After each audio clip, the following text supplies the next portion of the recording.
ഇന്ന് നാം പൊതുവായി ശ്രദ്ധിക്കുമ്പോൾ കഴിഞ്ഞ സമയങ്ങളൊക്കെയും പല ഫോൺ കോളുകൾ, പ്രാർത്ഥനാ വിഷയങ്ങളൊക്കെയും വരുന്നതോടൊപ്പം തന്നെ ലോകത്തിൽ തന്നെ നമ്മൾ നോക്കിയാൽ മനുഷ്യരുടെ ജീവിതത്തിൽ ഒറ്റപ്പെട്ടു പോകുന്ന ഒരു വലിയ പ്രതിഭാസം നമുക്ക് കാണാൻ കഴിയുന്നുണ്ട്. പല സ്ഥലത്തും ഒന്നിച്ച് താമസിച്ചാൽ പോലും ഒറ്റപ്പെടുന്നൊരു ആത്മാവ് പലരിൽ നിന്നും ഇങ്ങനെ കേൾക്കാനിടയായി. ശരിയായ ആത്മീയ പ്രത്യാശയില്ലാത്തവർ, ദൈവമായിട്ട് ബന്ധമില്ലാത്തവർക്കെല്ലാം വലിയ നിരാശയും ദുഃഖവും ഈ കാലങ്ങളിൽ അധികരിച്ചുകൊണ്ട് വരുന്നതായിട്ട് കാണും. നമുക്കൊരു തെക്കോട്ട് ചെന്ന് കഴിഞ്ഞാൽ അവിടെയുള്ള ഒരുപാട് വീടുകളിൽ പ്രായം ചെന്നവർ കിടപ്പുണ്ട്. യാതൊരുവിധമായ സന്തോഷമില്ലാതെ പലരും കഴിഞ്ഞു പോവുകയാണ്. കാരണം മക്കളുണ്ടെങ്കിലും അവരെ കാണാനോ എടുക്കാനോ പലർക്കും സാധിക്കുന്നില്ല. അതുപോലെ കുടുംബത്തിൽ ജീവിക്കുന്നവർ പോലും ഒറ്റപ്പെടുതലിൻ്റെ ആത്മാവ് നമുക്ക് പലയിടത്തും കാണാൻ കഴിയുന്നു. അതുപോലെ നിന്ന, രണ്ടാമതൊരു പ്രശ്നമാണ് നിന്ന. അതിന് ഡിസ്പൈസ് എന്നോ റീപ്രോച്ച് എന്നൊക്കെ പറയും. മറ്റൊന്ന് റിജക്ഷൻ, ഒറ്റപ്പെടുക മാത്രമല്ല തള്ളപ്പെടൽ. ഇതെല്ലാം ഇന്ന് വ്യക്തിപരമായി പലർക്കും ഉണ്ടാകുന്ന പല പ്രശ്നങ്ങളിലൊന്നാണ് തള്ളപ്പെട്ടു പോവുക, റിജക്ഷൻ. നമുക്കറിയാം, ലോകത്തിൽ യേശു കർത്താവ് ഭൂമിയിൽ വന്നപ്പോൾ തന്നെയും അവരെ തൻ്റെ സ്വന്തം ജനമായ യഹൂദർ തള്ളിക്കളഞ്ഞു. മാത്രമല്ല, താൻ പോകുന്ന സ്ഥലത്തെല്ലാം അവനെ ഒറ്റപ്പെടുത്തുന്ന അനുഭവം ഒരു ഭാഗത്തുണ്ടായി. മറുഭാഗത്തിൽ തൻ്റെ പ്രവൃത്തിയിൽ അനേകർ കൂടിയെങ്കിലും തന്നെ സ്വീകരിക്കേണ്ട പലരും അവനെ തള്ളിക്കളയുക ചെയ്ത്. പിന്നീട് നിന്ന, യേശുവിനെ പോലെ നിന്ന അനുഭവിച്ചവർ ലോകത്തിലാരും കാണത്തില്ല. എന്തെല്ലാം ആക്ഷേപം! വ്യഭിചാരപുത്രൻ, അല്ലെങ്കിൽ തന്തയില്ലാത്തവൻ, പിന്നെ പിശാചിൻ്റെ സന്തതി, അതുപോലെ തന്നെ ബേൽസബൂലിനെ കൊണ്ട് പുറത്താക്കുന്നു, വഞ്ചകൻ, ഏതെല്ലാം പേരുകൾ, ശമരിയൻ. ഇതിനൊന്നും യേശു പ്രതികരിക്കാൻ പോയില്ല. തൻ്റെ ദൗത്യം താൻ നടത്തിക്കൊണ്ടേയിരുന്നു. ഇതുപോലെ ലോകത്തിൽ നിന്ദകൾ. നമുക്കറിയാം, യെശയ്യാ പ്രവചനത്തിൽ വായിക്കുമ്പോൾ അവിടെ യേശുവിനെ പറ്റി എടുത്തു പറഞ്ഞിരിക്കുകയാണ്. 53-ാം അധ്യായത്തിൻ്റെ 3-ാം തോന്നുന്നു, അവൻ നിന്ദിക്കപ്പെട്ടും ത്യജിക്കപ്പെട്ടും, അവൻ മനുഷ്യരാൽ നിന്ദിക്കപ്പെട്ടും ത്യജിക്കപ്പെട്ടും വ്യസനപാത്രമായും രോഗം ശീലിച്ചവനായും ഇരുന്നു. വ്യസനപാത്രം. അപ്പോൾ ഈ നിന്ദയും ത്യജിക്കപ്പെടുന്ന അവസ്ഥയിൽ നമുക്കറിയാം വ്യസനപാത്രം, വ്യസനം ഉണ്ടാകും. ഡിപ്രഷൻ, അതിനോട് ഞാൻ ഡിപ്രഷൻ ഉണ്ടാകുകയാണ്. യേശുവിന് ഡിപ്രഷൻ ഉണ്ടായില്ല. ആ ഡിപ്രഷൻ നിമിത്തം അനേകർക്ക് വേണ്ടാത്ത വ്യാധികൾ വരുന്നത് ഇതിൽ ലോകത്തിൽ നമ്മൾ ഒരുപാട് കാണുന്നുണ്ട്. ചില വിശ്വാസികളല്ലാത്തവർ പോലും ചിലപ്പോൾ പ്രാർത്ഥനയ്ക്ക് ഇവിടുന്ന് നമ്പർ തപ്പിപ്പിടിച്ച് പ്രാർത്ഥിക്കാൻ പറയും. നമ്മൾ അവർക്ക് വേണ്ടി ആത്മാർത്ഥമായി പ്രാർത്ഥിക്കുന്നുണ്ട്. അപ്പോൾ ഇങ്ങനെയൊരു വലിയ സമൂഹം, കുട്ടികളാണെങ്കിൽ പോലും ഒറ്റയ്ക്കല്ലേ ഉള്ളൂ. ആ ഒറ്റപ്പെട്ടതായ കുട്ടികൾക്ക് പോലും ഇന്ന് അത് കാണുന്നുണ്ട്. അതിനാൽ ചില രോഗങ്ങൾ അവർക്കുണ്ടാകുന്നുണ്ട്, അറിയാതെ മാനസിക സമ്മർദ്ദങ്ങൾ. അങ്ങനെ പോകുന്നതുകൊണ്ടാണ് ഈ കുട്ടികൾ ഈ മൊബൈലെല്ലാം കണ്ടമാനം യൂസ് ചെയ്യുന്നത്. മൊബൈൽ യൂസ് ചെയ്യുന്നത് ഏത് നമ്മൾ ആഗ്രഹിക്കുന്നു അതിനുണ്ട്. ഹിസ്റ്റോറിക്കൽ എവിഡൻസ് വേണമോ, അല്ലെങ്കിൽ ലോകത്തിൻ്റെതായ മറ്റു കാര്യങ്ങൾ ഏതുകൊണ്ടുണ്ട്. അതിങ്ങനെ കണ്ട് അഡിക്റ്റ് ആയിത്തീരുക. ഓരോരുത്തർ ചില നല്ല കാര്യങ്ങൾ ചിലർ കണ്ടുപോകും, ചിലർ മോശമായ കാര്യങ്ങൾ. അങ്ങനെ അനേക സന്തതികൾ അല്ലെങ്കിൽ പുതു ജനറേഷൻ സാഹചര്യങ്ങളിൽ അതെല്ലാം അങ്ങനെ പെട്ടുപോവാണ്. എന്നാൽ പണ്ടങ്ങനെ കൂട്ടുകുടുംബമല്ലേ. കൂട്ടുകുടുംബം എന്ന് പറയുന്നത് എങ്ങനെയായാലും കുറേ ആളുകളാണ്. ഒരു വീട്ടിലെ അപ്പന്മാർക്ക് തന്നെ 10-12 പേര് അല്ലെങ്കിൽ 10 പേരൊക്കെയുള്ള കുടുംബമുണ്ട്. 10-8 പേരൊക്കെയുള്ള ആ 8 കുടുംബങ്ങളിലെ അംഗങ്ങളാണ്. ഭാര്യയും ഭർത്താവും കുഞ്ഞുങ്ങളും എല്ലാം ചേരുമ്പോൾ എങ്ങനെയായാലും ഒരു 50 പേരെങ്കിലും കുറഞ്ഞു കാണും. ഇതെല്ലാം ഒരു സമ്മേളനം പോലെയാണ് വീടുകൾ വന്നു ചേരുന്നത്. കല്യാണമൊക്കെ മക്കളൊക്കെ പറയും, അന്നത്തെ കാലത്ത് നേരത്തെ വരത്തില്ലേ, സ്വന്തക്കാരൊക്കെ വരും. അപ്പോൾ അനേക കുട്ടികളെ പരിചയപ്പെടാൻ കഴിയും. അല്ലെങ്കിൽ തന്നെ കല്യാണം അല്ലെങ്കിലും ഈ പറഞ്ഞ 8 കുടുംബത്തിലെ കസിൻസ് തമ്മിൽ അങ്ങോട്ട് വലിയ ബന്ധങ്ങളില്ലേ. തന്നെയല്ല, അവരെ നോക്കാനായിട്ട് മാതാപിതാക്കന്മാർക്ക് മേളിൽ ഗ്രാൻഡ് മദർ, ഗ്രാൻഡ് ഫാദറൊക്കെ ഇല്ലേ. സ്കൂളിൽ നിന്ന് വരുമ്പോൾ അവരുടെ സ്നേഹം. ഇപ്പോൾ എൻ്റെ അമ്മയൊക്കെ 90 വയസ്സ് വരെ, അപ്പൻ 88 വയസ്സ് വരെ ജീവിച്ചു. അപ്പൻ ആദ്യം മരിച്ചു, ചില വർഷങ്ങൾക്ക് ശേഷം അമ്മയും മരിച്ചു. അപ്പോൾ കൊച്ചുമക്കൾക്കൊക്കെ അമ്മ അവർ വലിയ ആശ്വാസമായിരുന്നു. അവരുടെ വർത്തമാനങ്ങൾ, കഥകൾ അല്ലെങ്കിൽ അനുഭവങ്ങളൊക്കെ പറഞ്ഞു കേൾപ്പിക്കുകയും സംരക്ഷണം. കഴിയുന്നത് കിട്ടാനില്ല, പലയിടത്തും ഇല്ല. കാരണം അത് ചില ബാധ്യതകളായി തീർന്നിരിക്കുന്നൊരു കാലമാണ് അല്ലേ. പ്രായമുള്ളവർ ചിലർ പ്രായമുള്ളവരുടെ മുരട്ട് സ്വഭാവങ്ങളുണ്ട്. അങ്ങനെ എല്ലാ വിധത്തിലും ഒരു അസ്വസ്ഥതയും അല്ലെങ്കിൽ ഈ പറഞ്ഞ ഒറ്റപ്പെടുത്തലിൻ്റെ അനുഭവങ്ങൾ കാണാൻ കഴിയുന്നു. വ്യസനപാത്രങ്ങളായിത്തീരുന്നു, റിജക്ഷൻ. വേദപുസ്തകത്തിൽ നമുക്കറിയാം, ഇപ്പോൾ നമ്മൾ വായിച്ച അല്ലെങ്കിൽ നേരത്തെ ശ്രദ്ധിച്ചതായ സ്നാപയോന്നാൻ്റെ കുടുംബത്തെ നോക്കി, അവിടെ ആ സ്ത്രീ പറയുന്നത് എന്താ, തനിക്ക് ദൈവം ഒരു കുഞ്ഞിനെ കൊടുത്തപ്പോൾ എൻ്റെ നിന്ദ നീക്കിക്കളഞ്ഞെന്നാണ്. ഇപ്പോൾ പണ്ട് കാലത്ത് കുട്ടികളില്ലെങ്കിൽ അത് വലിയ നിന്ദയാണ്. കല്യാണം കഴിച്ച് ഇന്നുമുണ്ട്, ഇന്നും അത് ഒരു ഭാഗത്ത് ഉണ്ട്. പക്ഷേ പുതിയ തലമുറയ്ക്ക് അത് വിഷയമല്ല. കുഞ്ഞുങ്ങളുള്ളതാണ് അവർക്ക് വിഷയമായി തീർന്നത്, ബാധ്യതയാണെന്ന് പറയുന്നത്. കുഞ്ഞുങ്ങൾ ജനിച്ചവർ വളർത്തുക എന്ന് പറയുന്നത് ഒരു ബാധ്യതയാണെന്ന് സംസാരിക്കുന്ന പുതുതലമുറയുണ്ട്, എല്ലാവരും ഒന്നുമല്ല. അപ്പോൾ അങ്ങനെ ഒരു നിന്ദയാണത്. വായിച്ച് ലൂക്കോസിന് സുവിശേഷം 1-ാം അധ്യായം 25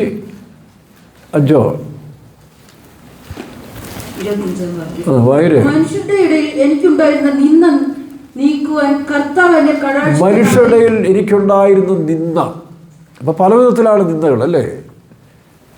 അപ്പോൾ ആ നിന്ദകളെല്ലാം നീക്കപ്പെടുവാൻ മനുഷ്യരെ കൊണ്ടൊക്കുമോ? വയസ്സ് ഈ പ്രായം വരെയും നിനക്ക് കുഞ്ഞുങ്ങളില്ലല്ലോ, നീ മച്ചിയല്ലേ, നിൻ്റെ കുടുംബം അനുഗ്രഹിക്കപ്പെട്ടില്ല, ശപിക്കപ്പെട്ട ദൈവത്തിൻ്റെ എന്ന് പറഞ്ഞ ആൾക്കാരിങ്ങനെ ചുമ്മാ പറഞ്ഞ് ആക്ഷേപിക്കും. അതുകൊണ്ടാണ് ആ സ്ത്രീ പ്രായാധിക്യത്തിൽ ഒരു കുഞ്ഞിനെ കിട്ടിയപ്പോൾ പറഞ്ഞു നിന്ദ നീക്കി. ആ നിന്ദ നീക്കപ്പെടുന്ന സ്ഥലം ഇസ്രായേലിൻ്റെ നിന്ദകൾ, അതായത് മരുഭൂമിയിൽ കൂടി അവർ യാത്ര ചെയ്ത് വന്നപ്പോൾ ഒരുപാട് നിന്ദകളൊക്കെ അനുഭവിച്ചിട്ടാണ്. മിസ്രൈമിലെ നിന്ദകൾ എന്ന് വെച്ചാൽ അവിടുത്തെ പാപത്തിൻ്റെ ശക്തിയൊക്കെ ഉണ്ടായി. അതെല്ലാം പരിച്ഛേദനയോടുകൂടി നീക്കിക്കളഞ്ഞ ആ സ്ഥലത്തിന് ഗിൽഗാൽ എന്ന് പേരെന്നാണ്. അത് വായിക്കട്ടെ. അപ്പം അവിടെ ഗിൽഗാൽ എന്ന് പറയുന്ന സ്ഥലം നിന്ന് നീക്കിക്കളയുന്നു. ആളുകളൊന്ന് വായിച്ച് ആ വാക്യം ഒന്ന് വായിച്ച്. യോശുവ 5-ാം അധ്യായം 9-ാം വാക്യം. യഹോവ യോശുവയോട്, ഇന്ന് ഞാൻ മിസ്രയീമിന്റെ നിന്ദ നിങ്ങളിൽ നിന്ന് ഉരുട്ടിക്കളഞ്ഞിരിക്കുന്നു. മിസ്രയീം എന്ന് പറഞ്ഞാൽ ലോകം. ഇപ്പം ലോകത്തിൽ ഈ നിന്ദയെന്ന് പറയുന്നത് സാത്താൻ്റെ ഒരു ആയുധമാണ്. മനുഷ്യനുണ്ടാകുന്ന കഷ്ടപ്പാടിനേക്കാൾ നിന്ദയാണ് സഹിക്കാൻ വയ്യാത്തത്. പലരും ആത്മഹത്യ ചെയ്യുന്നത് തന്നെ കഷ്ടങ്ങൾ കൂടിയിട്ടല്ല, അവർക്ക് നിന്ദ സഹിക്കാൻ വയ്യ. എന്നാൽ യേശുവിനെ കുറിച്ച് വായിക്കുമ്പോൾ അവൻ നിന്ദയ്ക്കും തുപ്പലിനും ഏൽപ്പിച്ചു കൊടുത്തെന്നാണ്. അവൻ്റെ മുഖം മറച്ചതില്ല, നിന്ദയ്ക്കും തുപ്പലിനും മറച്ചതില്ല. അപ്പോൾ ഇവിടെ ഇതാ ഈ സ്നാപയോന്നാൻ്റെ അമ്മ പറയുന്നു മനുഷ്യരുടെ ഉള്ളത് നിന്ദ. അതുകൊണ്ടാണ് ഈ മക്കൾ വേണമെന്നൊക്കെ പറഞ്ഞ് പഴയ തലമുറ. ഞാൻ തിരുവല്ലയിൽ ഓതറ ഫെയ്ത്തോവിൽ ഇരിക്കുന്ന സമയത്ത് അമേരിക്കയിൽ വർക്ക് ചെയ്യുന്ന പടിയറ രാജു, നല്ലൊരു സഹോദരനാണ്, നല്ല ആത്മീയമായും നടത്തിപ്പാടൊക്കെ ചേർന്ന് വേലയ്ക്ക് വലിയ സഹായിയായിരിക്കുന്ന ഒരു നല്ല സഹോദരനാണ്. പക്ഷേ അവർ കുട്ടികളില്ല, 14 വർഷമായിട്ട് കുട്ടികളില്ല. അപ്പോൾ ആ സമയങ്ങളിൽ ചിക്കാഗോ സഭയിൽ അല്ലെങ്കിൽ അമേരിക്കയിലെ സഭയിൽ വലിയൊരു പ്രശ്നമുണ്ടായി.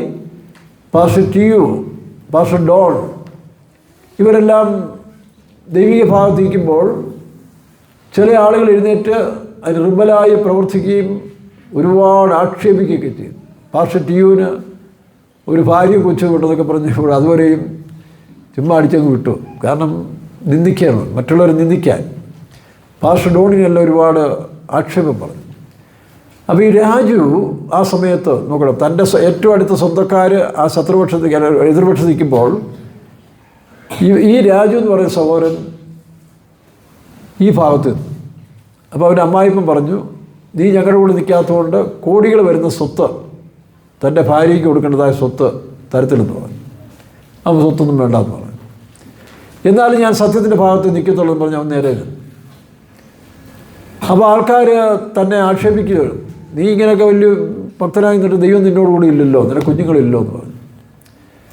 അങ്ങനെ ആ സമയത്ത് അദ്ദേഹം ഓതറ ഫെയ്ത്തോവിലേക്ക് വന്നു. ഓതറ ഫെയ്ത്തോ ഞങ്ങൾ അവിടെ ഒരു ബദാമുണ്ട് എൻ്റെ ഫ്രണ്ടിൽ, ഇപ്പോൾ അത് വെട്ടി. ആ ബദാമിൻ്റെ കീഴിൽ 2 കസേരയിട്ട് ഇങ്ങനെ സംസാരിക്കുക. അപ്പോൾ ഈ അമേരിക്കയിലെ സംഭവമൊക്കെ താനെ എന്നോട് ഷെയർ ചെയ്തിട്ടുണ്ട്. കാരണം എനിക്കന്ന് അത് കൂടുതൽ കേൾക്കാൻ ഇഷ്ടം വരാൻ കാരണം ഇതേ സമയത്താണ് പള്ളിപ്പാട്, ഈ അമേരിക്കയിൽ ഷിക്കാഗോ നടക്കുന്ന സമയത്ത് തന്നെയാണ് പള്ളിപ്പാട് അതേ ആത്മാവ് പ്രവർത്തിക്കുന്നത്. നോക്കണം, അതേ സ്പിരിറ്റ് അവിടെയും പ്രവർത്തിക്കുന്നു. ഇനി അതിൻ്റെ വിശേഷമായൊരു കാര്യം എന്ന് വെച്ചാൽ പള്ളിപ്പാട്ടുകാരനൊരു സഹോദരൻ അപ്പോൾ അമേരിക്കയിൽ ഈ ഷിക്കാഗോയിൽ ഈ എതിർപക്ഷത്ത് പ്രവർത്തിക്കുന്നുണ്ട്. ഇവിടെ തൻ്റെ ഒരു സഹോദരനുമുണ്ട്. ഒരു കുടുംബത്തിൽപ്പെട്ട 2 പേർ ഇവിടെയും അവിടെയും ഒരുപോലെ പ്രവർത്തിക്കുകയാണ്. അപ്പോൾ പാസ്റ്റർ ടി യു ഒക്കെ പോകുന്ന അതേപോലെ ഒരു പരീക്ഷ എനിക്കിവിടെ ഉണ്ടായി. എനിക്ക് അത്രയും പരീക്ഷയല്ലെങ്കിലും അത് വേറൊരു അനുഭവം, അതൊക്കെ ഞാൻ പറഞ്ഞിട്ടുണ്ടല്ലോ. അപ്പം ഈ രാജ്യം ഈ കാര്യമെല്ലാം ഇങ്ങനെ ഉപയോഗിച്ച് കഴിഞ്ഞപ്പം ഞാൻ ചോദിച്ചു മക്കൾ എത്ര പേരുണ്ട്? ഈ മക്കളില്ല എന്ന് പറഞ്ഞു. അപ്പോൾ എനിക്കെന്തോ പെട്ടെന്ന് സ്ട്രൈക്ക് ചെയ്തു. ഞാൻ പറഞ്ഞു അയ്യോ എന്താ, അവൻ്റെ അപ്പനും എന്നോട് പറഞ്ഞിരുന്നു കേട്ടോ, തൻ്റെ അപ്പനും പറഞ്ഞിരുന്നു ഇങ്ങനെ എൻ്റെ ഒരു മോന് ഉണ്ടായിരുന്നല്ലോ, ഒരു മോന് മക്കളില്ല, അത് വലിയ കാര്യമായിട്ടില്ല അങ്ങനെ പറഞ്ഞു. അപ്പോൾ ഞാനെന്ത് ചെയ്തു, ശരി നമുക്ക് പ്രാർത്ഥിക്കാമെന്ന് പറഞ്ഞു. അപ്പോൾ ഞങ്ങൾ ആ കസേരയിൽ നിന്ന് നല്ല ചരലിട്ടിരിക്കുന്ന പറമ്പിലോട്ട് മുട്ടുകുത്തി. ഞാൻ മുട്ടുകുത്തി, രാജു മുട്ടുകുത്തി. ഞങ്ങളിങ്ങനെ പ്രാർത്ഥിക്കുന്ന സമയത്ത് ഞാനൊരു സ്വപ്നം കാണുക, പ്രാർത്ഥനയിൽ സ്വപ്നം കാണുക. 2 പ്രാവ്, അതായത് കപ്പിൾസ്, 2 കുഞ്ഞുങ്ങൾക്ക് തീറ്റി കൊടുക്കുക. 2 പ്രാക്കൾ 2 കുഞ്ഞുങ്ങൾക്ക് തീറ്റി കൊടുക്കുന്നു. ഞാനീ പ്രാർത്ഥിച്ചുകൊണ്ടിരിക്കുമ്പോൾ തന്നെ കണ്ട സ്വപ്നമാണ്. അപ്പോൾ രാജുவோട് ഞാൻ പറഞ്ഞു, രാജു പ്രാർത്ഥന കേട്ടു, നിനക്ക് 2 കുഞ്ഞുങ്ങളെ ദൈവം തരുമെന്ന് പറഞ്ഞു. രാജു അത് വിശ്വസിച്ചു. നോക്കണം, വിശ്വസിച്ചവർ ഭാഗ്യവാന്മാർ. പ്രാർത്ഥിച്ചാൽ മാത്രം പോരാ, അത് വിശ്വസിക്കണം. അങ്ങനെ രാജു പോയി. കറക്റ്റ് 1 വർഷം ആകുന്നതിന് മുമ്പ് ഒരു കുട്ടി ജനിച്ചു. എനിക്കത് പെൺകുട്ടിയാണെന്ന് തോന്നുന്നു. വലിയ സന്തോഷമായി. അതിനുശേഷം 5 വർഷമായി. അപ്പം ഞാൻ തിരുവല്ലയിൽ ട്രാൻസ്ഫറായി വെലങ്ങന്നൂർ തൃശ്ശൂരിൽ പോയി. കുറച്ച് നാൾ ശേഷം വീണ്ടും രാജുവിനെ വിളിച്ചു. അച്ഛാ അന്ന് 2 പ്രാങ്കുഞ്ഞുങ്ങളല്ലേ ദൈവം കാണിച്ചു, 1 കിട്ടിയുള്ളല്ലോ എന്ന് പറഞ്ഞു. ഞാൻ ശരിയാണല്ലോ. അപ്പോൾ 5 വർഷമായി. അപ്പം ഈ കുഞ്ഞ് ജനിക്കുന്നതിന് മുമ്പ് എന്ത് ഡിസീസ് അവൾക്കുണ്ടായിരുന്നു അത് തന്നെയാണ് കണ്ടിന്യൂസ് ചെയ്തത്. ഈ ഒരു കുട്ടിക്ക് ശേഷം വീണ്ടും കണ്ടിന്യൂ ചെയ്തു. ഡോക്ടർമാർ പറഞ്ഞു ഇനി ഒരു കാലത്തും ഇപ്പോൾ ദൈവം തന്നെങ്കിൽ ഇനിയും ഉണ്ടാകാൻ വഴിയില്ലെന്ന് പറഞ്ഞു. അപ്പോൾ എന്നോട് ഇത് പറഞ്ഞ സമയത്ത് ഞാനിത് ചെയ്തു, ശരിയാണല്ലോ, ദൈവം 2ആണല്ലോ വാഗ്ദത്തം. അപ്പം ഞാൻ ചോദിച്ചു ആദ്യത്തെ പെണ്ണല്ലേ ആണെന്ന് തോന്നുന്നു. അപ്പോൾ ഞാൻ വന്ന് അതിനൊരു ആൺകുട്ടിക്ക് വേണ്ടി പ്രാർത്ഥിക്കാം. അങ്ങനെ പ്രാർത്ഥിച്ചു. അടുത്ത വർഷം ഒരു ആൺകുട്ടിയും കിട്ടി. അപ്പോൾ അതോടെ തനിക്കുണ്ടായിരുന്ന നീങ്ങിയെന്ന് പിന്നീട് എന്നോട് പറയാനിടയായി. വലിയ സന്തോഷമാണ്. ഇപ്പോഴും താൻ ചിക്കാഗോയിൽ വർക്ക് ചെയ്തുകൊണ്ടിരിക്കുകയാണ്. അങ്ങനെ എത്രയോ സംഭവങ്ങൾ. ഒന്നല്ല, ഇതുപോലെ ആ ഒരു വിഷയത്തിൽ തന്നെ എലിസബത്തിൻ്റെ നിന്ന മാറ്റിയതുപോലെ ഇന്ന് ലോകത്തിൽ എൻ്റെ പ്രാർത്ഥന കൊണ്ട് മാത്രമല്ല, എത്രയോ ആളുകളുടെ പ്രാർത്ഥനയേക്കാൾ അവരുടെ വിശ്വാസം കൊണ്ടും സംഭവിക്കുന്നുണ്ട്. അങ്ങനെ ആരെങ്കിലും നിന്ദിക്കപ്പെടുന്നെങ്കിൽ നിങ്ങൾ ഭാരപ്പെടേണ്ട, മുട്ടുകുത്തി പ്രാർത്ഥിക്കരുത്. അതിന് പാസ്റ്റർമാരും വേണമെന്നില്ല. ദൈവസന്നിധിയിൽ ഭാര്യയും ഭർത്താവും മുട്ടുകുത്തി പ്രാർത്ഥിക്കരുത്. ജീവിതത്തെ ഒന്ന് വിശുദ്ധീകരിക്കുക. മറിയെ പോലെ ഒന്ന് ശുദ്ധീകരണത്തോടു കൂടി കാത്തിരിക്കുക. അപ്പോൾ കർത്താവ് ഒരു സദ്യതയെ തരും. അതാണ് വിഷയങ്ങൾ. ഈ എൻ്റെ അഭിപ്രായത്തിൽ ഒന്ന് നിർത്തണ്ട. പണ്ടത്തെ കാലത്ത് എല്ലാവരും കൂട്ടുകുടുംബമായി മാറേ, അത് സന്തോഷമല്ലേ? ഇതിൽ കഷ്ടമാണെങ്കിലും സാരമില്ല, അത് കൂട്ടുകുടുംബങ്ങൾ ഉണ്ടാകട്ടെ. ഇന്നാൾ നമ്മൾ കേട്ടല്ലോ, ഒരു പ്രസവത്തിൽ 5 കുഞ്ഞുങ്ങൾ. ഏഷ്യാനെറ്റുകാർ ജനനം മുതൽ എൻ്റെ കല്യാണം കഴിഞ്ഞ് ഈ അടുത്ത സമയം വരെയും അതിങ്ങനെ ഓരോ വർഷം പ്രക്ഷേപണം ചെയ്തുകൊണ്ടിരുന്നു. ഞാൻ ഇടയ്ക്ക് 1-2 കണ്ടു. 5 കുട്ടികൾ ഒരു പ്രസവത്തിൽ. അപ്പോൾ അങ്ങനെ പ്രാർത്ഥിക്കുക, കർത്താവേ ഒരു പ്രസവം മതി. അങ്ങനെയല്ല എല്ലാവരും ചിന്തിക്കുന്നല്ലേ? കല്യാണം കഴിക്കാൻ പോകുന്നവരും കഴിച്ചവരും. ഇനി ഇതിൽ പ്രായമായാലും കുഴപ്പമൊന്നുമില്ല. കാരണം നമ്മുടെ അബ്രഹാമിന് എത്ര ഉണ്ടായത്? അബ്രഹാമിന് 90 വയസ്സായപ്പോഴല്ലേ? അപ്പോൾ അവിടെ ചുമ്മാ ഒന്ന് പ്രാർത്ഥിച്ചു ഇവിടെ കേട്ടോ, ഇച്ചിരി പിള്ളേരൊക്കെ ഉണ്ടാകട്ടെ, നല്ലതാണ്. വീട്ടിലിങ്ങനെ അടിച്ച് കളിക്കാനും. പിള്ളേർ അപ്പനോട് അമ്മയോട് പറയണം, പപ്പായും മമ്മിയോട് പറയണം, മമ്മി നിങ്ങൾ പ്രാർത്ഥിച്ചില്ല, നമുക്ക് ചേർന്ന് പ്രാർത്ഥിക്കാമെന്നാണ്. എനിക്കൊരു അനിയനെ കാണണം, ഒരു അനിയത്തെ കാണണം എന്നൊക്കെ പറയാം കേട്ടോ. അങ്ങനെ ഞാൻ ചിലതെല്ലാം പ്രസംഗിച്ച് പലതും ഉണ്ടായിട്ടുണ്ട്. അതിനുശേഷം പിള്ളേർ പോയി വഴക്കുണ്ടാക്കി, എനിക്ക് അനിയത്തെ തരണം, അനിയനെ തരണം എന്ന് പറഞ്ഞു. അങ്ങനെ പല സ്ഥലത്തും 40 വയസ്സായവരും 45 വയസ്സായവരും 50 വയസ്സുകാരൊക്കെ കുഞ്ഞുങ്ങളധികം കൊടുത്തിട്ടുണ്ട്. അതുകൊണ്ട് നിങ്ങൾ നിർത്തണ്ട. സന്തോഷമല്ലേ? ഞങ്ങളൊക്കെ 6 പിള്ളേരാണ്. നിങ്ങളുടെ പോളിസി എൻ്റെ അപ്പനും അമ്മയും എടുത്തിരുന്നെങ്കിലേ എങ്ങനെ ഇരുന്നേനെ? ഞാൻ 5ാമത്തെ ആളാണ്. 2 3 കൊണ്ട് നിർത്തിയിരുന്നെങ്കിൽ ഇന്ന് ചെറിയാകുഞ്ഞെന്ന് പറയുന്നൊരു ഉപദേശി കാണുമോ തങ്കവേലു? എൻ്റെ തൊട്ട് മുഖത്താണ് സഹോദരി. അതും പെന്തിക്കോസ് മിഷൻകാർക്ക് കിട്ടി. കത്തോലിക്കാ സഭയിലാണെങ്കിലും പെന്തിക്കോസ് മിഷൻകാർക്ക് ആദായം 2 പേരെ സുവിശേഷ വേലയ്ക്ക് കിട്ടി. നിങ്ങളുടെ വീട്ടിൽ നിന്നൊക്കെ കൊടുക്കാറുണ്ടോ? സുവിശേഷ വേലയ്ക്ക് പോകുന്നുണ്ടോ? എവിടെ? ആ ഒരെണ്ണം ഉണ്ടത്. ഞങ്ങളെ നോക്കണം. ഞങ്ങളുടെ കാലം കഴിഞ്ഞ് ഞങ്ങളൊക്കെ ചുമ്മായിരിക്കുമ്പം ചിലവർ വരാൻ വേണ്ടി ഒരു 1 2 ഇങ്ങനെ പോകുന്നു. അതുപോലെ അബദ്ധമായി തീരും കേട്ടോ. അവിടെ മക്കൾ യഹോവയുടെ ദാനമാണ്, അത് നിർത്തണ്ട. അവിടെയാണ് പണ്ട് അമ്മമാരൊക്കെ സന്തോഷത്തോടെ 5 10 ഒക്കെ വായിച്ചുകൊണ്ടിരുന്നത്. ഒരമ്മ പറയുന്നത് കേട്ടു, ഇപ്പോഴല്ല, നേരത്തെ എൻ്റെ ചെറുപ്പത്തിൽ. എൻ്റെ അപ്പനും അമ്മയ്ക്കും 11 പേരാണ്. അതുകൊണ്ട് എൻ്റെ ആഗ്രഹം കർത്താവ് യാക്കോബിൻ്റെ പത്രന്മാരെ പോലെ 12 തരണേ. വയസ്സുകാലത്ത് ഒന്നുകൂടെ കൊടുത്തു, അങ്ങനെ 12 ആക്കി. ഇപ്പം ഞാൻ ഈ സുവിശേഷ വേലയ്ക്ക് പോകുന്ന ദൈവം അറിഞ്ഞതുകൊണ്ട് ഞാൻ ലാസ്റ്റ് സന്തതിയായി ജനിച്ചതാണ്. അപ്പോൾ എന്നെ ദൈവം മുന്നമേ കണ്ടിരുന്നതുകൊണ്ട് ഞാൻ ജനിച്ച 5 വർഷം കഴിഞ്ഞാണ് എൻ്റെ അനിയൻ ജനിക്കുന്നത്. കാരണം അതുകൊണ്ട് കൊച്ചുമക്കളെ കാണാൻ കൊച്ചുമക്കളുണ്ടായി. കാരണം ജ്യേഷ്ഠൻ്റെ കുട്ടികളുണ്ടായാലും ഞാൻ ഷണ്ണനായി മാറി സുവിശേഷ നിമിത്തം. അപ്പോൾ അപ്പൻ എന്നോട് ചോദിച്ചോടാ നീയും പോവാണോ, എനിക്ക് കൊച്ചുമക്കളെ കാണണമെന്ന് ചോദിച്ചു. അപ്പം അതിനല്ല അവസാനത്തിൽ സ്പെഷ്യലായിട്ട് ഒരുത്തർ തന്നിരിക്കുന്നത്. അപ്പോൾ ഈ ദൈവത്തിൻ്റെ പദ്ധതിയെ കയറി നമ്മൾ തുടങ്ങുമ്പോഴായിരുന്നാൽ മതി. ദൈവം എല്ലാം അതിൻ്റെ പ്ലാനിൽ ചെയ്തുകൊണ്ടിരിക്കും. അപ്പോൾ അങ്ങനെയുള്ള നിന്ദകൾ നമുക്കറിയാം. ഹാഗാറിൻ്റെ ജീവിതത്തിലെ ഒറ്റപ്പെട്ട അനുഭവം അല്ലേ, നിന്ദയും ഒറ്റപ്പെടലുമാണ് നമ്മുടെ പ്രധാന വിഷയം. ഇനി അതിനു മുമ്പായിട്ട് നമ്മൾ നോക്കുമ്പോൾ വേറൊരു സൗകര്യം കാണുന്നുണ്ടല്ലോ, അന്ന. 1 ശമൂവേൽ 1-ാം അധ്യായത്തിൽ അന്നയെക്കുറിച്ച് വായിക്കുമ്പോഴേ അന്നയുടെ നിന്ന ഇതായിരുന്നു, കുട്ടികളില്ല. പക്ഷെ വേറൊരു വിഷയമുണ്ട് കേട്ടോ. ഇതിപ്പോൾ നിങ്ങൾക്കുള്ള കുട്ടികളെക്കാൾ ഞങ്ങൾക്ക് ഒരുപാട് കുട്ടികളുണ്ട്, ഇഷ്ടംപോലെ കുട്ടി. ഇപ്പോൾ ഞാനൊക്കെ നോർത്ത് ഇന്ത്യയിൽ പല പ്രാവശ്യം ചെല്ലുമ്പോഴേ നമ്മൾ സുവിശേഷം പറഞ്ഞ് രക്ഷിക്കപ്പെട്ടവരും സുവിശേഷം പറഞ്ഞ് അല്ലെങ്കിൽ സുവിശേഷ വേലയ്ക്ക് ഇറങ്ങിയ സഹോദരന്മാർ എന്നെ സ്വീകരിക്കാൻ റെയിൽവേ സ്റ്റേഷൻ എയർപോർട്ടിലേക്ക് വന്നിട്ടുണ്ട്. അവർ കാറുമൊക്കെ ആയിട്ട് വരും. ഒരിക്കൽ നോർത്ത് ഇന്ത്യയിലെ പല സ്ഥലങ്ങളാണ്. ഒരു വേലക്കാരൻ ഞാനിരിക്കുമ്പോൾ കിട്ടിയതാണ്. ഒരു ഓപ്പണർ മീറ്റിങ്ങിൽ സുവിശേഷം പറഞ്ഞ് രക്ഷിക്കപ്പെട്ടതാണ്. ഒരു ഗ്രാജുവേഷൻ കഴിഞ്ഞാലും ജോലിയൊക്കെ ഇരിക്കുമ്പോൾ വേലയ്ക്ക് വന്നു. അങ്ങനെ പലരുണ്ട്. അപ്പോൾ നമ്മൾ നോർത്ത് ഇന്ത്യയിലേക്ക് ചെല്ലുമ്പോൾ അവരെന്ത് ചോദിച്ചാൽ ഞാൻ വരാം എയർപോർട്ടിൽ, അല്ലെങ്കിൽ ഇതിൽ വരാം. എയർപോർട്ട് എന്ന് പറയുമ്പോൾ നിങ്ങൾ വിചാരിക്കും ഉപദേശിക്ക് എങ്ങനെയുണ്ട്. എനിക്ക് സ്പെഷ്യൽ പെർമിഷൻ കിട്ടി കേട്ടോ, അല്ലെങ്കിൽ പോകാനൊക്കത്തില്ല. ചീഫ് മാസ്റ്റർമാർ ചില സ്പെഷ്യൽ കൺസെഷൻ തന്നുകൊണ്ട് അങ്ങനെ പോകേണ്ടി വന്നു. അതിന് പൈസയും കൊടുക്കേണ്ടി വന്നില്ല. ഒരു വിശ്വാസി അതിൻ്റെ ഫുൾ ചിലവ് പല പ്രാവശ്യം പോയപ്പോൾ എടുത്തിട്ടുണ്ട്. അപ്പോൾ അതുകൊണ്ടാണ്. കാരണം കുറേ അധികം പ്രവർത്തിക്കാൻ ആ സമയത്ത് നമുക്ക് കഴിഞ്ഞിരുന്നു. അപ്പോൾ അവിടെയൊക്കെ ചെല്ലുമ്പോൾ അവർ വണ്ടിയായിട്ട് വരും. അതാണ് ഏകാകിയുടെ മക്കൾ മക്കളുള്ളവളേക്കാൾ അധികം. യെശയ്യാ 54 ഒന്ന് വായിച്ചേ. യെശയ്യാ 54 ഒന്ന് വായിച്ചേ. ഏകാകിയുടെ മക്കൾ പ്രസവിക്കാത്ത മച്ചി. അപ്പം ഈ ഒരു കാര്യം ഓർത്തോളം, പ്രസവിക്കാത്ത മച്ചി എന്ന് പറയുന്നതിന് അനുഗ്രഹിക്കപ്പെട്ടൊരു വാഗ്ദത്തോടുണ്ട്. പ്രസവിക്കണമെന്നില്ല, പക്ഷെ വേറെ പ്രസവമുണ്ട്. ജഡത്തിലെ പ്രസവമുണ്ട്, ആത്മാവിൻ്റെ പ്രസവമുണ്ട്. അപ്പം ഞങ്ങളൊക്കെ ഈ TPM-ലെ ശുശ്രൂഷക്കാരെ, കത്തോലിക്ക ശുശ്രൂഷക്കാരെ, മേൽപ്പെട്ടക്കാർ, യാക്കോബായിലെ മർത്തോമക്കാർ, അച്ഛന്മാരൊക്കെ പ്രതിഷ്ഠിക്കപ്പെടുന്നത് ചുമ്മാ തമാശിന് ബോധമില്ലാഞ്ഞിട്ടൊന്നുമല്ല, കൾട്ട് ഉപദേശമൊന്നും അല്ലത്. ചില പുള്ളികൾ ഇവിടുന്ന് ചാടിക്കഴിഞ്ഞാൽ പിന്നെ അമ്മമാർക്ക് ബോധം പൊക്കടമില്ലാതെ സംസാരിക്കും. ചില പുള്ളികൾക്ക് സോഷ്യൽ മീഡിയയിൽ റേറ്റ് കിട്ടാൻ വേണ്ടി ചുമ്മാ ലാത്തിയടിക്കും. ഇവരോടൊക്കെ കാര്യങ്ങൾ പറഞ്ഞാൽ മനസ്സിലാകാത്ത കുറേ പൊട്ടന്മാരുണ്ട്. ഇവിടെ കർത്താവിൻ്റെ വേലയിൽ, പ്രതിഷ്ഠയുടെ വേല എന്ന് പറയുന്നത് മനോഹരമായൊരു വേലയാണ്. ഞാൻ 45 വർഷമായിട്ട് ചെയ്യല്ലേ, ഇതിനകത്ത് ജനിച്ചതല്ലല്ലോ. ഇതിനകത്ത് ജനിക്കാതെ മറ്റ് സഭയിൽ, റോമൻ കത്തോലിക്ക സഭയിൽ ജനിച്ചു വളർന്ന ഞാൻ ഈ പ്രതിഷ്ഠയിലൂടെ ജീവിക്കുന്നു.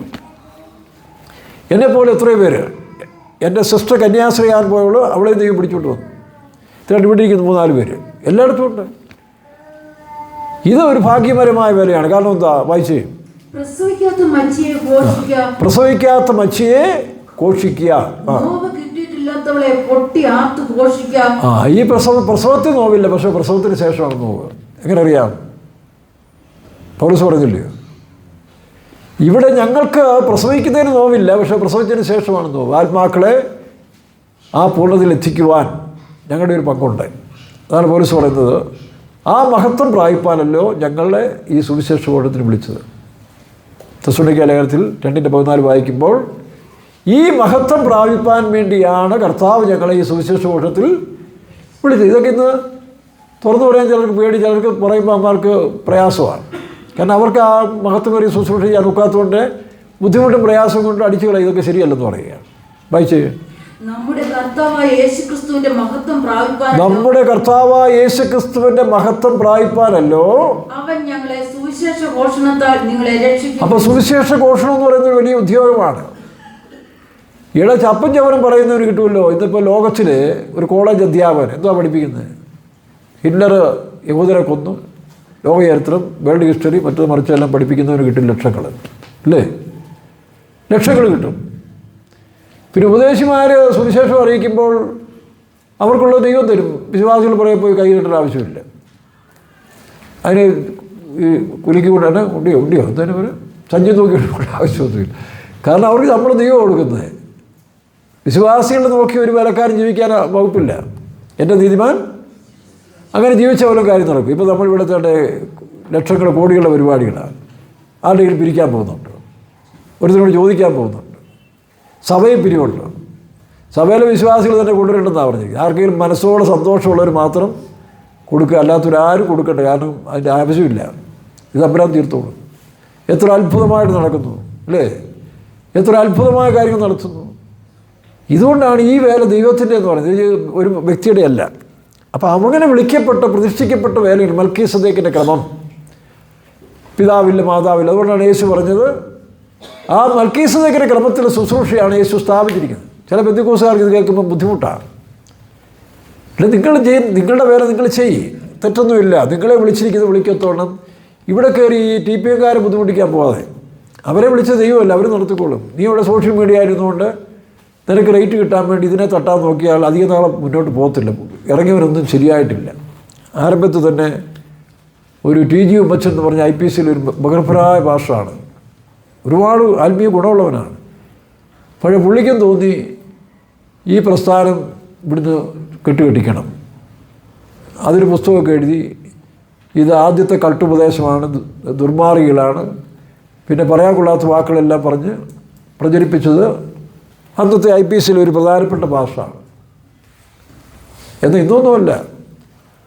അത് കഴിഞ്ഞ് ഭാഷ വേറൊരു IPCയിൽ പ്രധാനപ്പെട്ട, ഞാൻ പേര് പറയുന്നില്ല, അത് ഒരു ഉന്നത സ്ഥാനത്തിരുന്ന മനുഷ്യനാണ്.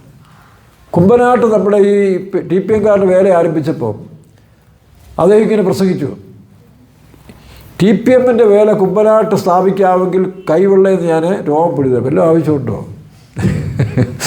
അത് ഇവിടുന്ന് പാർശ്വപ്പോളുമായിട്ടുള്ള ഐക്യതയിലൊക്കെ പാർഷായി പോയ മനുഷ്യൻ കൂടാണ്. വല്ലതും ആവശ്യമുണ്ട് ഇങ്ങനെയൊക്കെ പ്രസംഗിക്കാൻ? കുമ്പനാട്ട് TPMൻ്റെ വേല, കുമ്പനാട്ട് ഇവരുടെ ക്യാപിറ്റലില്ല, ആസ്ഥാനമാണല്ലോ. നല്ലതാണ്. അവിടെ ഒരുപാട് പേര് എനിക്ക് പരിചയമുണ്ട്. പാസ്റ്റർ KC ജോൺ, പാസ്റ്റർ മോനായി, ഒരുപാട് നല്ല മനുഷ്യർക്ക് എനിക്ക് ഒരുപാട് പരിചയമുണ്ട്. ഞങ്ങൾ സ്നേഹിതരുമാണ്. അപ്പോൾ ഇങ്ങനെ കാലാകാലങ്ങളിൽ ചില പുള്ളികൾ എഴുന്നേക്കും. ഈയിടെ ഒരുത്തനെ വേറൊരുത്തനെ കണ്ടു. എന്താ അവൻ്റെ പേര്? അതല്ല, ജോബി നിർത്തി. ജോബി ആരംഭിച്ച് പുള്ളി നിർത്തി, പരിപാടി ഓടുന്നില്ലെന്നുണ്ട്. വേറൊരുത്തർ ഇപ്പോൾ ഈ അടുത്ത സമയത്ത് നല്ലവണ്ണമൊക്കെ പകരം പറഞ്ഞവനായിരുന്നു. വടക്കേന്ത്യയിലൊക്കെ ഉള്ളൊരു അനാഥാലയമൊക്കെ നടത്തി. ജെയ്സനോ എന്താ പറഞ്ഞു, പേര് പറഞ്ഞു പോയത്. അപ്പോൾ നല്ലതാണ്, ഇടയ്ക്കിടയ്ക്ക് ഒന്ന് ഓർപ്പിക്കുന്നത് നല്ലതാണ്. കാരണം നമ്മുടെ ആൾക്കാർ അഹങ്കാരികൾ നിങ്ങൾ ആകാരിക്കാൻ വേണ്ടി ചിലർ എഴുന്നേൽപ്പിക്കുക. അതുകൊണ്ട് തെറ്റൊന്നുമില്ല. എന്നാൽ ഉപദേശം തെറ്റിക്കാവോ? എനിക്കതേ ഉള്ളൂ. നിങ്ങൾ TPMകാരെ ചീത്ത വിളിച്ചു, എന്നെ ചീത്ത വിളിച്ചു. പക്ഷേ ഞാൻ അറിഞ്ഞിരിക്കുന്ന ഉപദേശത്തെ കയറി പറഞ്ഞാൽ നമുക്ക് പ്രതികരിക്കാതിരിക്കാൻ ഒക്കത്തില്ല. മൽക്കീസദേക്കും പ്രതിഷ്ഠയുടെ വേലയും ഇതെല്ലാം സത്യമല്ലേ? പിന്നെ ചിലർ പിന്മാറിപ്പോകുന്നു. അതിന് ആരംഭകാലത്ത് കർത്താവിൻ്റെ കൂടെ യൂദ ആത്മഹത്യ ചെയ്തില്ലേ? യൂദ ആത്മഹത്യ ചെയ്തു. കോഴിക്കോട് വെച്ച് ഒരു വേലക്കാരൻ വളരെ പൈശാചികമായ പ്രവർത്തനങ്ങൾ ചെയ്തു. ഞാൻ പറഞ്ഞു, എടാ നീ പോക്കുപോയ നരകത്തിലെ പോകത്തുള്ളൂ എന്ന് പറഞ്ഞു. 2 പ്രാവശ്യം അവനോട് വാൺ ചെയ്തു. അവൻ പിന്നെയും അത് തന്നെ തുടർന്നു. അവസാനം അവൻ കെട്ടിയാതി എത്തുപോയി, യൂദായെപ്പോലെ. അപ്പോൾ ഞാനിങ്ങനെ ചിന്തിച്ചു, ദൈവമേ നരകത്തിൽ പോകുമെന്ന് പറഞ്ഞല്ലോ, ഇവരെങ്ങനെ ഇതെന്തോ പറഞ്ഞതിൻ്റെ ഉദ്ദേശം? അപ്പോൾ ആത്മഹത്യ ചെയ്തപ്പോൾ നമുക്ക് ഉറപ്പിക്കാം നരകത്തിൽ പോയി മനസ്സിലാവും. TPM കളിക്കൊന്നവനാണ്. അപ്പോൾ കർത്താവിൻ്റെ കൂടെ നടന്ന ഒരുത്തരം ആത്മഹത്യ ചെയ്തില്ലേ? വേറൊരുത്തൻ തീവ്രവാദിയുടെ ആത്മാവില്ലായിരുന്നു, പത്രോസിന് അല്ലേ? വാളെടുത്തില്ലേ? എതിരാളി വന്നപ്പോൾ വാളെടുത്ത് കഴുത്തിന്. പക്ഷേ വാളിഞ്ഞ് വന്നുകൊണ്ട് പുള്ളിക്ക് വെട്ടാൻ അറിയത്തില്ലായിരുന്നു. പുള്ളി ആയുസിൽ ഇതുവരെ ഉപയോഗിച്ചിട്ടില്ല. അതൊരു വലിയ കുഴപ്പം. അതുകൊണ്ടാണ് കഴുത്തിന് വേണ്ടി നേരം ചെവിക്ക് കൊണ്ടുള്ളത്. അപ്പോൾ ഇങ്ങനെയുള്ള പുള്ളികളെയൊക്കെയാണ് ഞങ്ങൾ ഉൾപ്പെടെ. അല്ല TPMലെ വിശ്വാസികളും വേലക്കാരിങ്ങനെ ആകാശത്ത് പൊക്കിവിട്ട് വിശുദ്ധന്മാരല്ല. ഈ സമുദായക്കാർക്ക് വേണ്ടാത്തവരും ഒരു കാലത്ത് നിങ്ങളുടെയൊക്കെ അപ്പന്മാരും ഈ വിശ്വാസി വന്നവരെയൊക്കെ ഭരിച്ച കള്ളുകൂടിയന്മാരും കത്തിക്കുത്ത് നടത്തവന്മാരും നാട്ടിൽ ജീവിക്കാൻ പറ്റാതെ ഹൈറേഞ്ചിലേക്ക് ഓടിക്കയറിയവരൊക്കെ ഒരുപാട് പേരുണ്ട്. നാട്ടിൽ തന്നെ തരണം. ഇങ്ങനെ ഒരുത്തർക്കും വേണ്ടാത്തവരൊക്കെയാണ് ആദ്യം പെന്തക്കോസ്തിലേക്ക് വന്നത്. അപ്പോൾ അവരുടെ സന്തതികളില്ല. അപ്പോൾ ജീൻസിൽ അതിനെ കാണും. പിന്നെ തമ്പുരാൻ വിളിച്ചതിൻ്റെ കാരണം എത്ര കൊള്ളരാത്രം വന്നാലും കർത്താവായ യേശുവിന് അവനെ ശരിയാക്കിയെടുക്കാൻ കഴിയും. ആ പരുവത്തിൽ പോയാൽ മതി. അപ്പോൾ ഞാൻ ശരിയായില്ലേ? ഇത്രത്തോളം ആയില്ലേ? മൊത്തമായില്ലെങ്കിലും എനിക്കതിന് അഭിമാനമുണ്ട്. എൻ്റെ യേശുവിനോട് കൂടിയുണ്ട് ഞാൻ വ്യത്യാസമായി. ഇല്ലെങ്കിൽ ഞാൻ എന്തേ നശിച്ചു കൊണ്ടുവനായിരുന്നു. അപ്പോൾ അതുകൊണ്ട് സത്യത്തിന് കയറി ആരും എതിർക്കാൻ പോകരുത്. അപ്പം നിന്ന കുട്ടികളില്ലാത്തൊരു നിന്നയാണെങ്കിലും കുട്ടികളില്ലാത്തതിന് വലിയൊരു അനുഗ്രഹമുണ്ട്, മഹത്വമുണ്ട്. അതാണ് പറഞ്ഞു വരുന്നത്. അതാ യെശയ്യാപ്രവചനം 54 വായിച്ച്. പ്രസവിക്കാത്ത മച്ചിയെ ഘോഷിക്കാം, നോവ് കിട്ടിയിട്ടില്ലാത്തവളെ പൊട്ടി ആർത്തു പോഷിക്കാം. ഏകാഗിരിയുടെ മക്കൾ ഭർത്താവുള്ളവരുടെ മക്കളെക്കാൾ അധികമെന്ന് യഹോവ. അധികം. എനിക്ക് എന്തുമാത്രം ആത്മാക്കളുണ്ടെന്നറിയോ? ഞാൻ തന്നെ സുവിശേഷം പറഞ്ഞ് രക്ഷിക്കപ്പെട്ടവർ, സുവിശേഷ വേല വന്നവർ.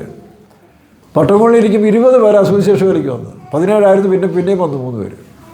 ഞാൻ 17 എന്ന് പറഞ്ഞപ്പോൾ ഈ അടുത്ത സമയത്ത് പട്ടംകൊള്ളിക്കാർ ഇല്ല പക്ഷേ അവർ തന്നെ അന്ന് എഴുന്നേറ്റ് ഒരു 20 പേരുണ്ടായിരുന്നതാണ്. ശരി, ആയിക്കോട്ടെ. അപ്പോൾ അതിലൊരു അനുഗ്രഹമല്ലേ? ചിന്തിച്ചോളൂ, നിങ്ങൾ എത്ര ആത്മാക്കൾ നേടി? നിങ്ങൾക്ക് എത്ര പേര് കിട്ടി? വയൽ വാങ്ങിച്ച് സ്വത്ത് വാങ്ങിച്ച് അതൊക്കെ ശരി, ഞങ്ങളുമൊക്കെ വാങ്ങിച്ചിട്ടുണ്ട്. ഞങ്ങൾക്ക് വേണ്ടിയല്ല, ഞാനും പല സ്ഥലം വാങ്ങിച്ചിട്ടുണ്ട്. ഇതുപോലുള്ള ഹോള് 3 സ്ഥലത്തൊക്കെയാണ് പണിതിട്ടുണ്ട്. വലുത് പിന്നെ ചെറുത്. നമുക്ക് തന്നെ നഷ്ടം. നമ്മൾ നിന്ന് കൊടുത്താൽ മതി. ഈ എസ്കലേറ്റർ കയറുന്ന പോലെ പണ്ടികൾ ഡൽഹി ചെന്ന് ആദ്യമായിട്ട് ഡൽഹി ചെല്ലുന്ന സമയത്ത് ഈ എസ്കലേറ്റർ അവിടെ ആദ്യം ഇന്ത്യയിൽ വന്നെന്ന് എനിക്ക് തോന്നുന്നു. അപ്പോൾ ഞങ്ങൾ 5-6 പേര് സ്റ്റെപ്പിൽ കൂടെ കയറാവുന്നതിന് പകരം ഇതാ കയറി വയ്ക്കാമെന്ന് വെച്ചു. അപ്പോൾ അതേ കയറി ഒന്നും അറിയത്തില്ലല്ലോ. അതിങ്ങനെ സ്റ്റെപ്പ് ഉണ്ടപ്പോൾ ഞങ്ങൾ വിചാരിച്ച് ചാടി കയറി പോകണ്ട. ഞാനും നമ്മുടെ സണ്ണിപ്പാഷും കൂടെ ചാടി സ്റ്റെപ്പേ കയറി. ഞങ്ങൾ ഉരുണ്ട് വീണു. അപ്പോൾ അതിൻ്റെ ആവശ്യമില്ല. നമ്മുടെ എസ്കലേറ്റർ നിൽക്കുന്നവരവിടെ നിന്ന് കൊടുത്താൽ മതി. അവിടെ കൊണ്ട് എത്തിക്കുന്ന പോലെ പരിശുദ്ധാത്മാവിൻ്റെ ലീഡിങ്ങിൽ നമ്മൾ ഇണങ്ങി കൊടുക്കാമെങ്കിൽ അവർ കൊണ്ട് എത്തിച്ചോളും. ഇടയ്ക്ക് നമ്മുടെ അഭ്യാസം ഇറക്കുന്നതാണ് ഈ പ്രശ്നങ്ങൾ. അങ്ങനെ എനിക്കും ഉണ്ടായിട്ടുണ്ട്. എൻ്റെതായ ബുദ്ധിയും അഭ്യാസങ്ങൾ ഇറക്കിയത് കൊണ്ടൊക്കെ ചില അബദ്ധങ്ങളും പേരാനും വന്നിട്ടുണ്ട്. ഇപ്പോൾ അത് അനുഭവമായതുകൊണ്ട് അതെല്ലാം മാറ്റി മാറ്റി വരികയാണ്. ഇപ്പോൾ വേല വന്നാലും നമ്മുടെ തനിഗുണങ്ങൾ കാണിക്കും. അത് ജുബായിട്ടുണ്ടാകുമോ? ഏതെല്ലാം ടൈപ്പുകളെ കർത്താവ് വിളിക്കുന്നു? ഇടിമക്കൾ, ബോർഗ്നസ് അല്ലേ, തീവ്രവാദി, വാൾ കൊണ്ട് നടന്ന പത്രോസ്. അപ്പോൾ ഇതൊന്നും അല്ല കണക്കൂട്ടൽ, ലക്ഷ്യത്തിലെത്തുക എന്നുള്ളതാണ്. അതുകൊണ്ട് സ്വതന്ത്രക്കാരായാലും മറ്റു ബന്ധുക്കോസുകാരായാലും TPMക്കാരായാലും ലക്ഷ്യത്തിലെത്തുന്നതാണ് പ്രധാനം. ഇവിടെ കിടന്ന് പത്രാസ് കാണിച്ചുകൊണ്ടായിരുന്നോ? അതുകൊണ്ട് മറ്റുള്ളവരെ ഒരുപാട് കുറ്റം പറഞ്ഞു പോകാതെ അവനവൻ്റെ ഏൽപ്പിച്ച ഫീൽഡിൽ അവനവൻ്റെ വേലയും നോക്കി അവനവൻ്റെ ആത്മാക്കളെ നോക്കേ. അപ്പോൾ ഇവിടെ ഞാൻ പറഞ്ഞില്ലേ, പ്രസവത്തിന് വേദനയില്ല, പക്ഷേ പ്രസവം കഴിഞ്ഞ വേദന.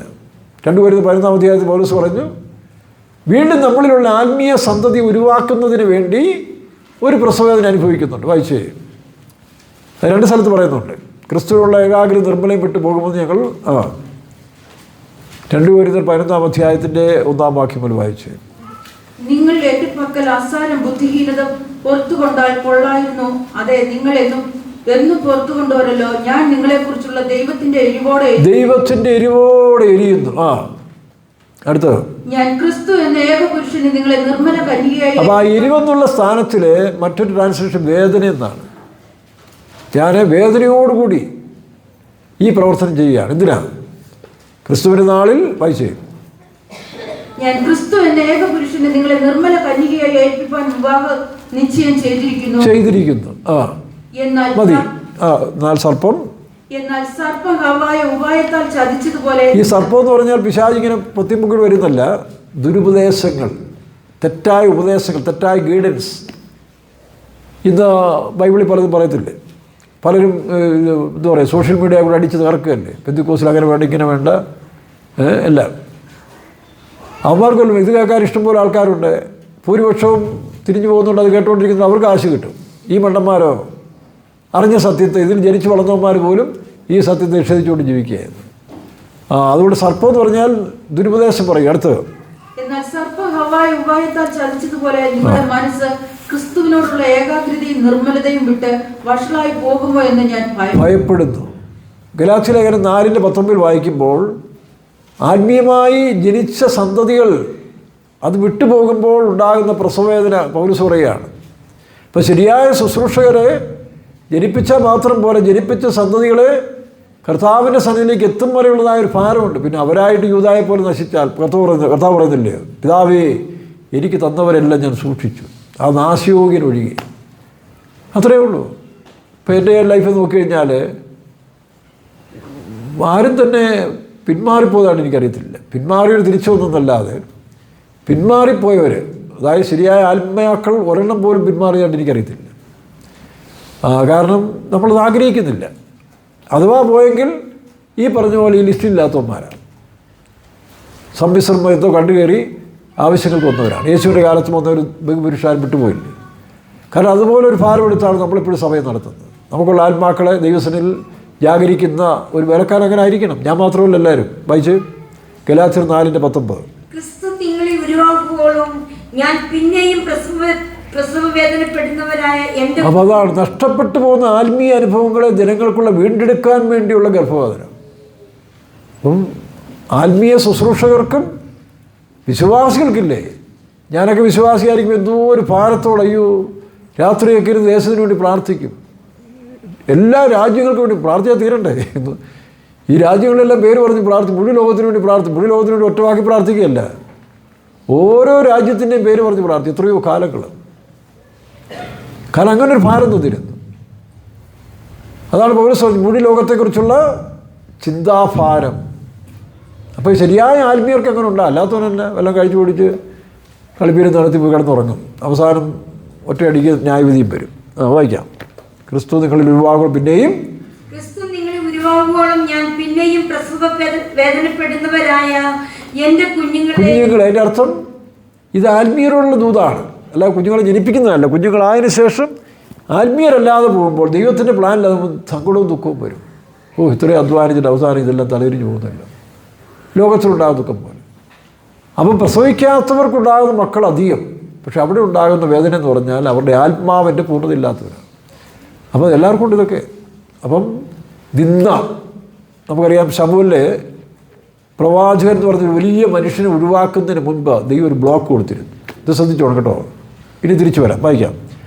അവിടെ അന്ന എന്ന് പറയുന്ന സ്ത്രീ എല്ലാ സൗകര്യങ്ങളും ഉണ്ട്, നോക്കണം, എല്ലാ സൗകര്യമുണ്ട്. അനുഗ്രഹിക്കപ്പെട്ടൊരു ഭർത്താവുമുണ്ട്.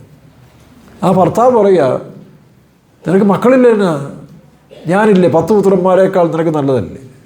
പക്ഷേ ഇതുകൊണ്ടൊന്നും കാര്യം നടക്കുന്നില്ല. അവർക്ക് വേദനയാണ്, കാരണം കുഞ്ഞുങ്ങൾ ജനിക്കണം. ഇതൊരു ദൈവ പദ്ധതിയാണ്. അപ്പോൾ ഇവിടെ ജനിക്കാൻ പോകുന്ന കുഞ്ഞെന്ന് പറയുന്നത് സാധാരണ ഒരു കുട്ടിയല്ല. ശ്രദ്ധിച്ചോണം, എല്ലാ കുടുംബക്കാരും ശ്രദ്ധിച്ചോണം. ഇവിടെ ജനിക്കാൻ പോകുന്ന കുഞ്ഞെന്ന് പറയുന്നൊരു സാധാരണക്കാരൻ കുട്ടിയല്ല. ഇസ്രായേലിനും വരുംകാലം മുഴുവൻ സുവിശേഷത്തിൻ്റെ ഒരു പ്രവാചകനായിട്ടൊരു സമൂഹം വേണം. അതിച്ചിരി ബുദ്ധിമുട്ടാണ്. നമ്മുടെ മറിയത്തെക്കുറിച്ച് നോക്കിയേ. അവർക്ക് കൃപ ലഭിച്ചതെന്ന് പറഞ്ഞതിൻ്റെ കാരണം എന്താ? ഇസ്രായേലിൻ്റെ നാട്ടുനടപ്പിൽ യെശയ്യാപ്രവചനത്തിൽ കാണുന്ന 700 വർഷങ്ങൾക്ക് മുമ്പ് യെശയ്യാപ്രവചനത്തിൽ എഴുതിയിരിക്കുന്ന വചനം, കന്യ ഗർഭിണിയായ ഒരു മകനെ പ്രസവിക്കും. ഞാനിങ്ങനെ കേട്ടിട്ടുണ്ട്, ഈ വചനം ട്രാൻസ്ലേറ്റ് ചെയ്തത് നമ്മുടെ ശിമിയോൻ എന്ന് പറഞ്ഞ ഒരാൾ. ഏതാ? യേശുവിനെ ദേവാലയത്തിൽ കണ്ട മനുഷ്യൻ ശിമിയോൻ എന്ന് പറഞ്ഞൊരുത്തൻ ആണ് ഇത് ഭാഷയിലേക്ക് ഗ്രീക്കിലേക്ക് ട്രാൻസ്ലേറ്റ് ചെയ്തു. അതായത് അരാമയ ഭാഷയിൽ നിന്ന് എബ്രായിലേക്കോ ഗ്രീക്കിലേക്കോ ട്രാൻസ്ലേറ്റ് ചെയ്യുന്ന സമയത്തിൽ ഈ യെശയ്യാപ്രവചനത്തിൽ ഈ വാക്ക് തനിക്ക് ഉടക്കി. താൻ ബുദ്ധിയുള്ളവനാണ്, നല്ല ബുദ്ധിയുള്ളവനാണ്. അതുകൊണ്ട് തൻ്റെ ബുദ്ധിയിൽ കന്യ ഗർഭിണിയായ ഒരു മകനെ പ്രതി എന്ത് പരിപാടിയാണ്? ബന്ധപ്പെട്ട് കഴിഞ്ഞാൽ പിന്നെ കന്യാത്വം പോയില്ലേ, പിന്നെ ഗർഭിണിയായി പ്രസവിക്കുമ്പോൾ കന്യയാണ്. ഇതെൻ്റെ മനസ്സിൽ കിടന്ന് കുഴഞ്ഞു. അപ്പോൾ താനത് ട്രാൻസ്ലേറ്റ് ചെയ്യാനിങ്ങനെ മടിച്ചു, കാരണം ഒറിജിനൽ ട്രാൻസ്ലേഷൻ കൊടുക്കണ്ടേ. ഇപ്പോൾ കന്യ ഗർഭിണിയായി മകനെ പ്രസവിക്കുന്ന വിഷയം എഴുതാൻ ഈ ശിമിയോൻ എന്ന് പറയുന്ന പുള്ളിക്കാരൻ അദ്ദേഹത്തിന് ബുദ്ധിമുട്ട് പോലെ തോന്നി. ഉടനെ നമ്മുടെ യോഹന്നാൻ്റെ അപ്പനോട് കർത്താവ് പറഞ്ഞ പോലെ, നിൻ്റെ കണ്ണ് കാണുന്നത് വരെയും നീ ഈ ഭൂമിയിൽ ജീവിക്കുമെന്ന് പറഞ്ഞു. ശരി, നീ എഴുതിക്കോ, നീ ഇത് കണ്ടിട്ടേ മടങ്ങിപ്പോകത്തുള്ളൂ പറഞ്ഞു. അതുകൊണ്ടാണ് ഈ ദേവാലയത്തിൽ വെച്ച് ശിമിയോൻ കുഞ്ഞിനെ കയ്യിലെത്തുമ്പോൾ, കർത്താവ് ഇനി എന്നെ വിട്ടയക്കരുതോ, നീ പറഞ്ഞതുപോലെ കുഞ്ഞിനെ ഞാൻ കണ്ടു, ഇനിയെങ്കിലും എൻ്റെ വർഷങ്ങളോടെ ജീവിച്ചെന്നാണ് പറഞ്ഞ്. അവനിങ്ങനെ ഓരോ കുഞ്ഞിനെയും പരിച്ഛേദനയാക്കാൻ കൊണ്ടുമ്പോൾ ഈ ശിമിയോൻ ആ വാക്യം കണ്ടോ, ലൂക്കോസിന്റെ സുവിശേഷം 2:27. യേശു എന്ന പൈതലിനു വേണ്ടി ന്യായപ്രമാണത്തിന്റെ ചട്ടപ്രകാരം ചെയ്യുവാൻ അമ്മയപ്പന്മാർ അവനെ അകത്ത് കൊണ്ടു ചെന്നപ്പോൾ അവൻ അവനെ കയ്യിലെടുത്ത് കയ്യിലേന്തി ദൈവത്തെ പുകഴ്ത്തി. കാരണം ഈ ശിമിയോനെ അവിടെ വരുന്ന ആൺകുഞ്ഞുങ്ങളെല്ലാം വരുമ്പോൾ പോയി നോക്കും, ഇവനാണോ, ഇതാണോ, അത് ഏതാ, ദൈവം പറഞ്ഞില്ലേ നീ ഈ കുഞ്ഞിനെ കണ്ടിട്ടേ ഇവിടുന്ന് പോകത്തുള്ളൂ. അപ്പോൾ ആ കാര്യം പറഞ്ഞത് ഓരോ ആൺകുഞ്ഞുങ്ങൾ വരുമ്പോഴും നോക്കും, ഇവനാണോ അവൻ, അല്ല. അങ്ങനെ വർഷങ്ങൾ, അനേക നാളുകൾ, എത്ര വർഷമാണ് ചിന്തിച്ച് നോക്കണം.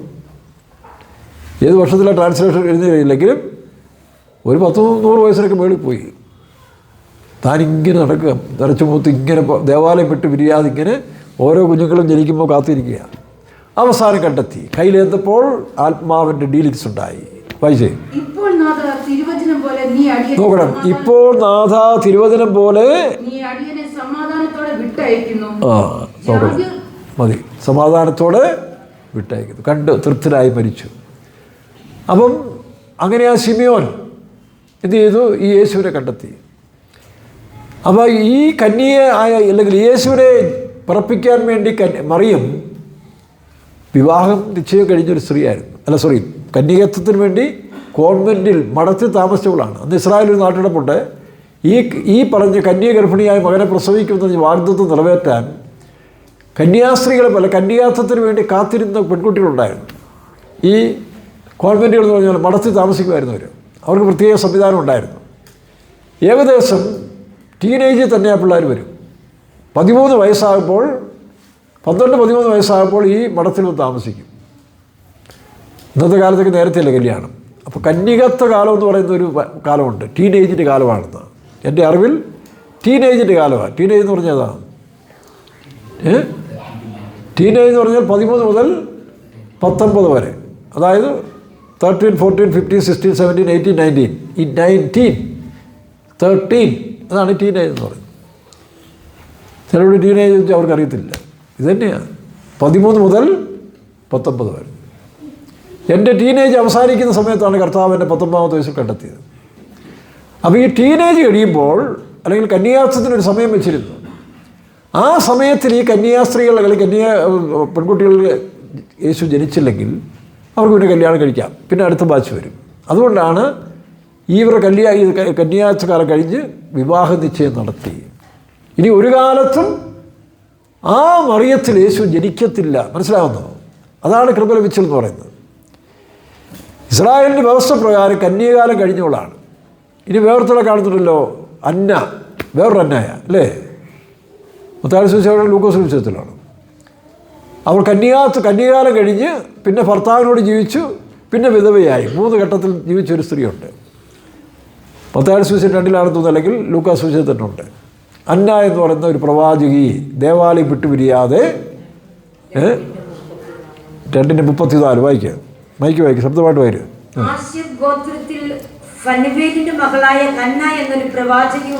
നോക്കണം, ഹന്ന എന്നൊരു പ്രവാചകി ഉണ്ടായിരുന്നു. നോക്കണം, ശ്രദ്ധിച്ചോണം. കന്യകാലത്തിൽ പിന്നെ ഭർത്താവിനോട് കൂടെ 7 സംവത്സരം കഴിച്ച് 84 സംവത്സരം വിധവയുമായി. നോക്കണം, ഈ കന്യകളായിട്ടൊക്കെ പ്രതിഷ്ഠിക്കുന്നവർക്ക് വിവാഹ ജീവിതമൊന്നും വലിയ സന്തോഷമല്ല. ഇപ്പോൾ നമ്മുടെ ഇടയിൽ തന്നെ ചില സഹോദരിമാരൊക്കെ പോയി കല്യാണം കഴിച്ചു, ഒരെണ്ണം അങ്ങോട്ട് ഇതാകുന്നില്ല. അതാ കന്യകളായി പ്രതിഷ്ഠിക്കപ്പെട്ട് അതിനുശേഷം പോയി വിവാഹം കഴിച്ചാൽ ആരും തന്നെ അത്ര സക്സസ് ആകുന്നില്ല. കാരണം ഒന്നാമത് മനസ്സാക്ഷിയിൽ പലരും വളരെ റെയർ, അല്ലെങ്കിൽ അവർ ഈ പറഞ്ഞ പോലെ നേരത്തെ തന്നെ വിളിയില്ലാതെ വന്ന് പോകുന്നവർക്ക് കുഴപ്പമില്ല. വിളിക്കപ്പെട്ടവർ തിരിച്ചു പോയാൽ പൊതുവെ കണക്കെടുത്തു കഴിഞ്ഞാൽ അതൊരു സക്സസ്ഫുൾ ലൈഫല്ല.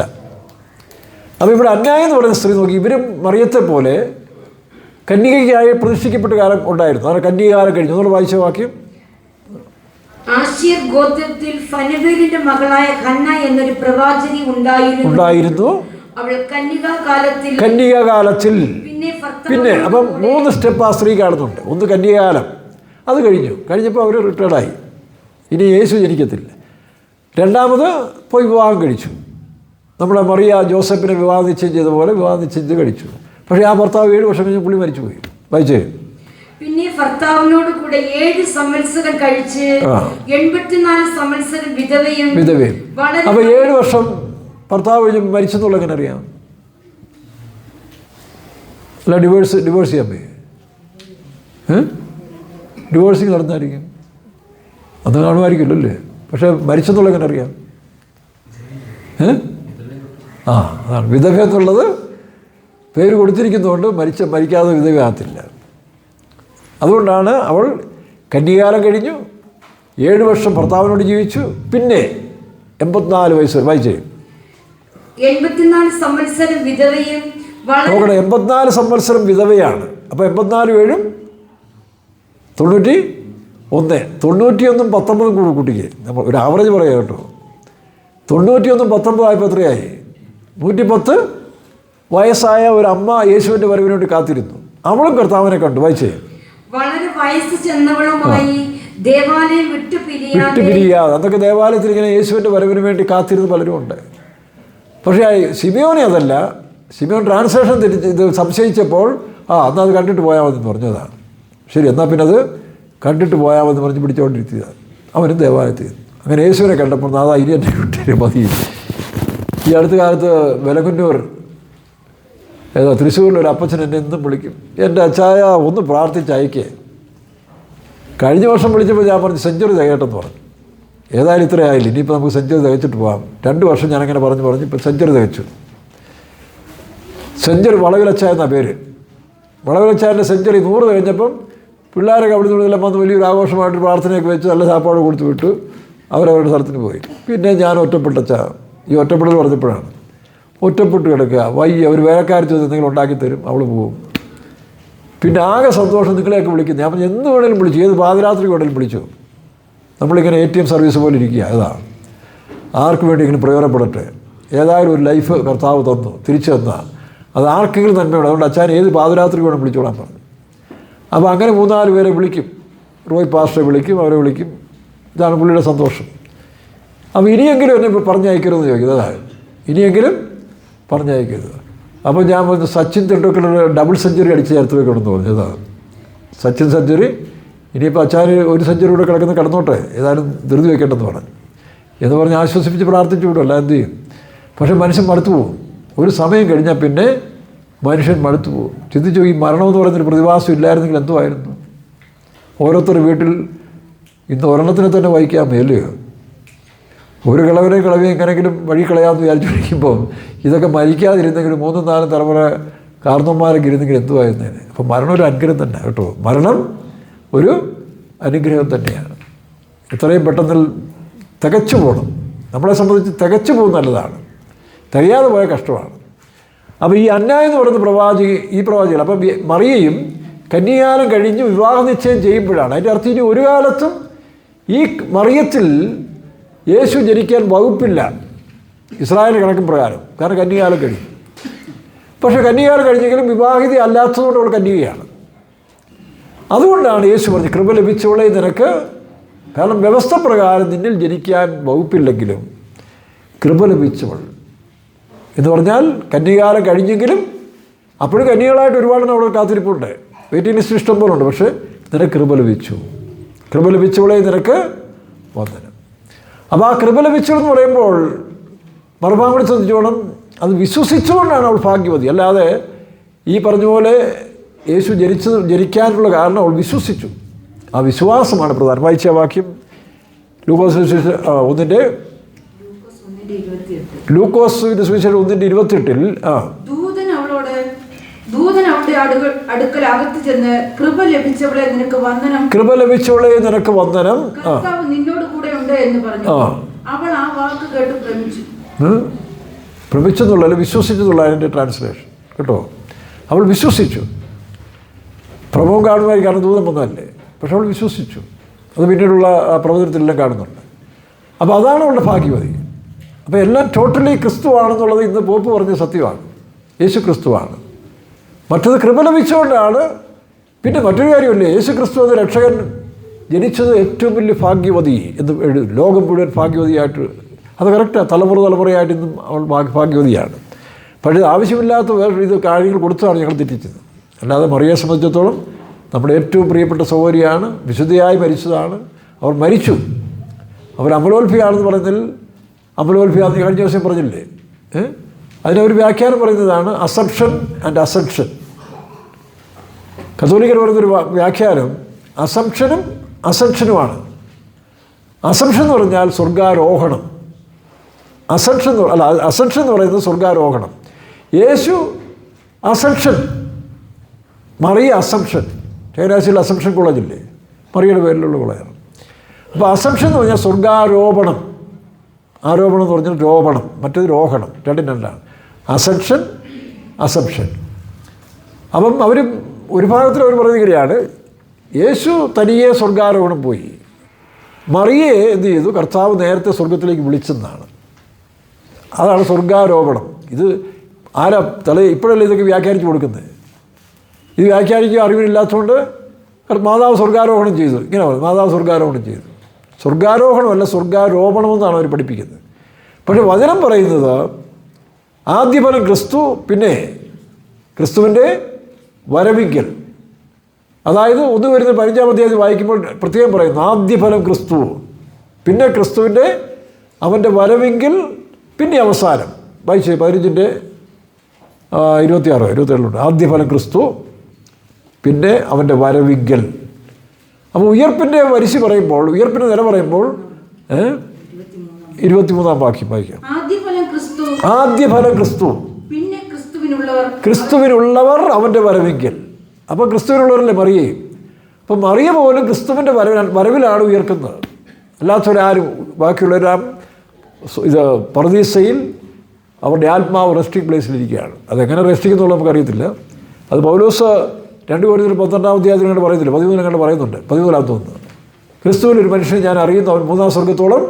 ഇപ്പോൾ പറുദീസയിൽ 3 സ്റ്റെപ്പുണ്ട്. 1-ാം സ്വർഗം, 2-ാം സ്വർഗം, 3-ാം സ്വർഗം എന്ന് പറഞ്ഞാൽ നിത്യതയുടെ പുതിയ ഭൂമി, പുതിയ ആകാശം, പുതിയ യെരുശലേം. അപ്പോൾ ഈ പുതിയ യെരുശലേമാണ് 3-ാം സ്വർഗം. ഇവിടുന്നാണ് പോയത്, പൗലോസ് ഭൂമിയിൽ നിന്നാണ് പോയത്. അതുകൊണ്ടാണ് ഇവിടുന്ന് കണ്ടപ്പോൾ 1, 2, 3. സ്വർഗത്തിൽ നിന്ന് വരുമ്പോൾ പുതിയ യെരുശലേം 1-ാം സ്വർഗം, പുതിയ ആകാശം 2-ാം സ്വർഗം, പുതിയ ഭൂമി 3-ാം സ്വർഗം. അപ്പോൾ പൗലോസ് 3-ാം സ്വർഗം എന്ന് പറയുന്നത് സ്വർഗത്തിൻ്റെ 1-ാം സ്വർഗം അല്ലെങ്കിൽ പുതിയ യെരുശലേമിലേക്കുള്ള റെസ്റ്റിംഗ് പ്ലേസിലിരിക്കുന്നവരാണ്, പറുദീസ. അവിടേക്കാണ് ആത്മാക്കൾ എടുക്കപ്പെട്ടത്. അപ്പോൾ ഈ ആത്മാക്കൾ എങ്ങനെ വിശ്രമിക്കുന്നുള്ളത് നമുക്കറിയാം. ചിലപ്പോൾ അവർക്ക് ശരീരം എടുത്ത് വരാം. എങ്ങനെ? ദൈവം അനുവദിച്ചാൽ. ചില സ്വപ്നം കാണുന്നു, ദർശനം കാണുന്നു. ഞാൻ പാസ്റ്റർ ഏണസ്റ്റിനെ എൻ്റെ മുറി കണ്ടില്ലേ, അത് ദൈവം അനുവദിച്ച് ചിലപ്പോൾ അവരെ വിടാം. അതിന് സാത്താൻ പണ്ട് ശമൂലിനെ അയച്ചില്ലേ, ശമൂൽ പ്രവാചകന് സാത്താൻ കപ്പാസിറ്റി ഉണ്ടായിരുന്നല്ലോ. അന്ന് യേശുക്രിസ്തു മരണത്തെ പരിഹരിക്കാഞ്ഞുകൊണ്ട് മരണത്തിൻ്റെ അധികാരിയായ പിശാചിന് അന്ന് വിശുദ്ധന്മാരെ ഭൂമിയിലേക്ക് അവൻ്റെ വേഷത്തിൽ അല്ലെങ്കിൽ മറ്റൊരു വേഷത്തിൽ അയക്കാൻ സാധിച്ചിരുന്നു. അത് ശമൂൽ തന്നെ ആയിരുന്നു.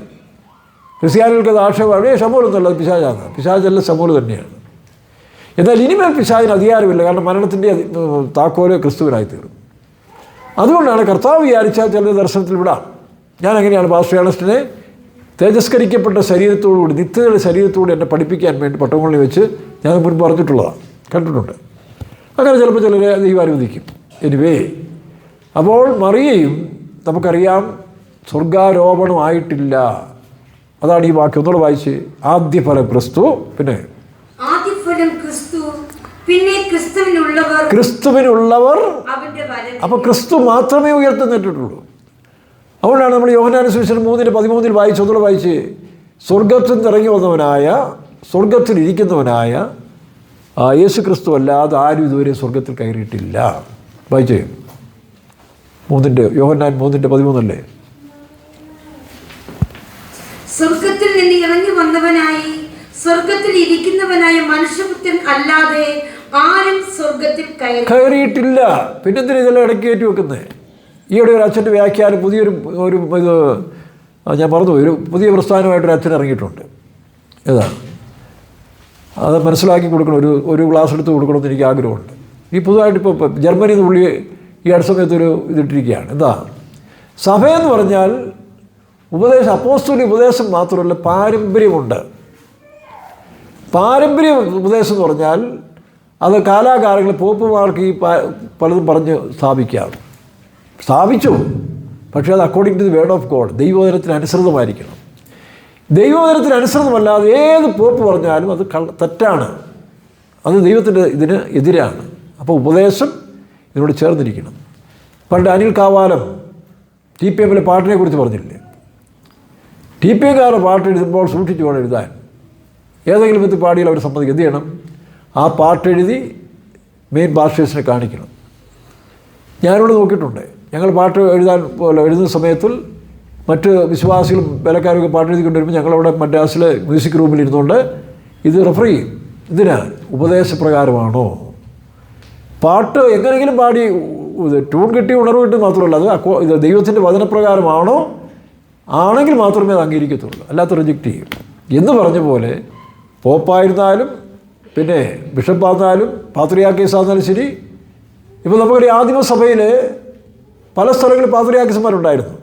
ഒന്ന് അന്ത്യോക്യയിലൊരു പാത്രിയാക്കീസ് ഉണ്ടായിരുന്നു, യെരുശലേമിലൊരു പാത്രിയാക്കീസ്, ഈജിപ്റ്റ് അലക്സാണ്ട്രിയൻ പാത്രിയാക്കീസ്, അടുത്തത് അറേബ്യയിലെ ഈ അലക്സാണ്ട്രിയ പാത്രിയാർക്കീസിൻ്റെ കീഴിലാണ് അറേബ്യ രാജ്യം. അതുകൊണ്ടാണ് ഇവിടെ കൂനിക്കുരിശ് സത്യത്തിന് അല്ലെങ്കിൽ കൂനക്കുരിശ് സത്യം നടന്ന സഭ രണ്ടായപ്പോൾ കേരളത്തിലെ സുറിയാനി ക്രിസ്ത്യാനികൾ ഈ അറേബ്യ അല്ലെങ്കിൽ അലക്സാണ്ട്രിയ പാത്രിയാർക്കീസിൻ്റെ കീഴിലേക്ക് മാറി.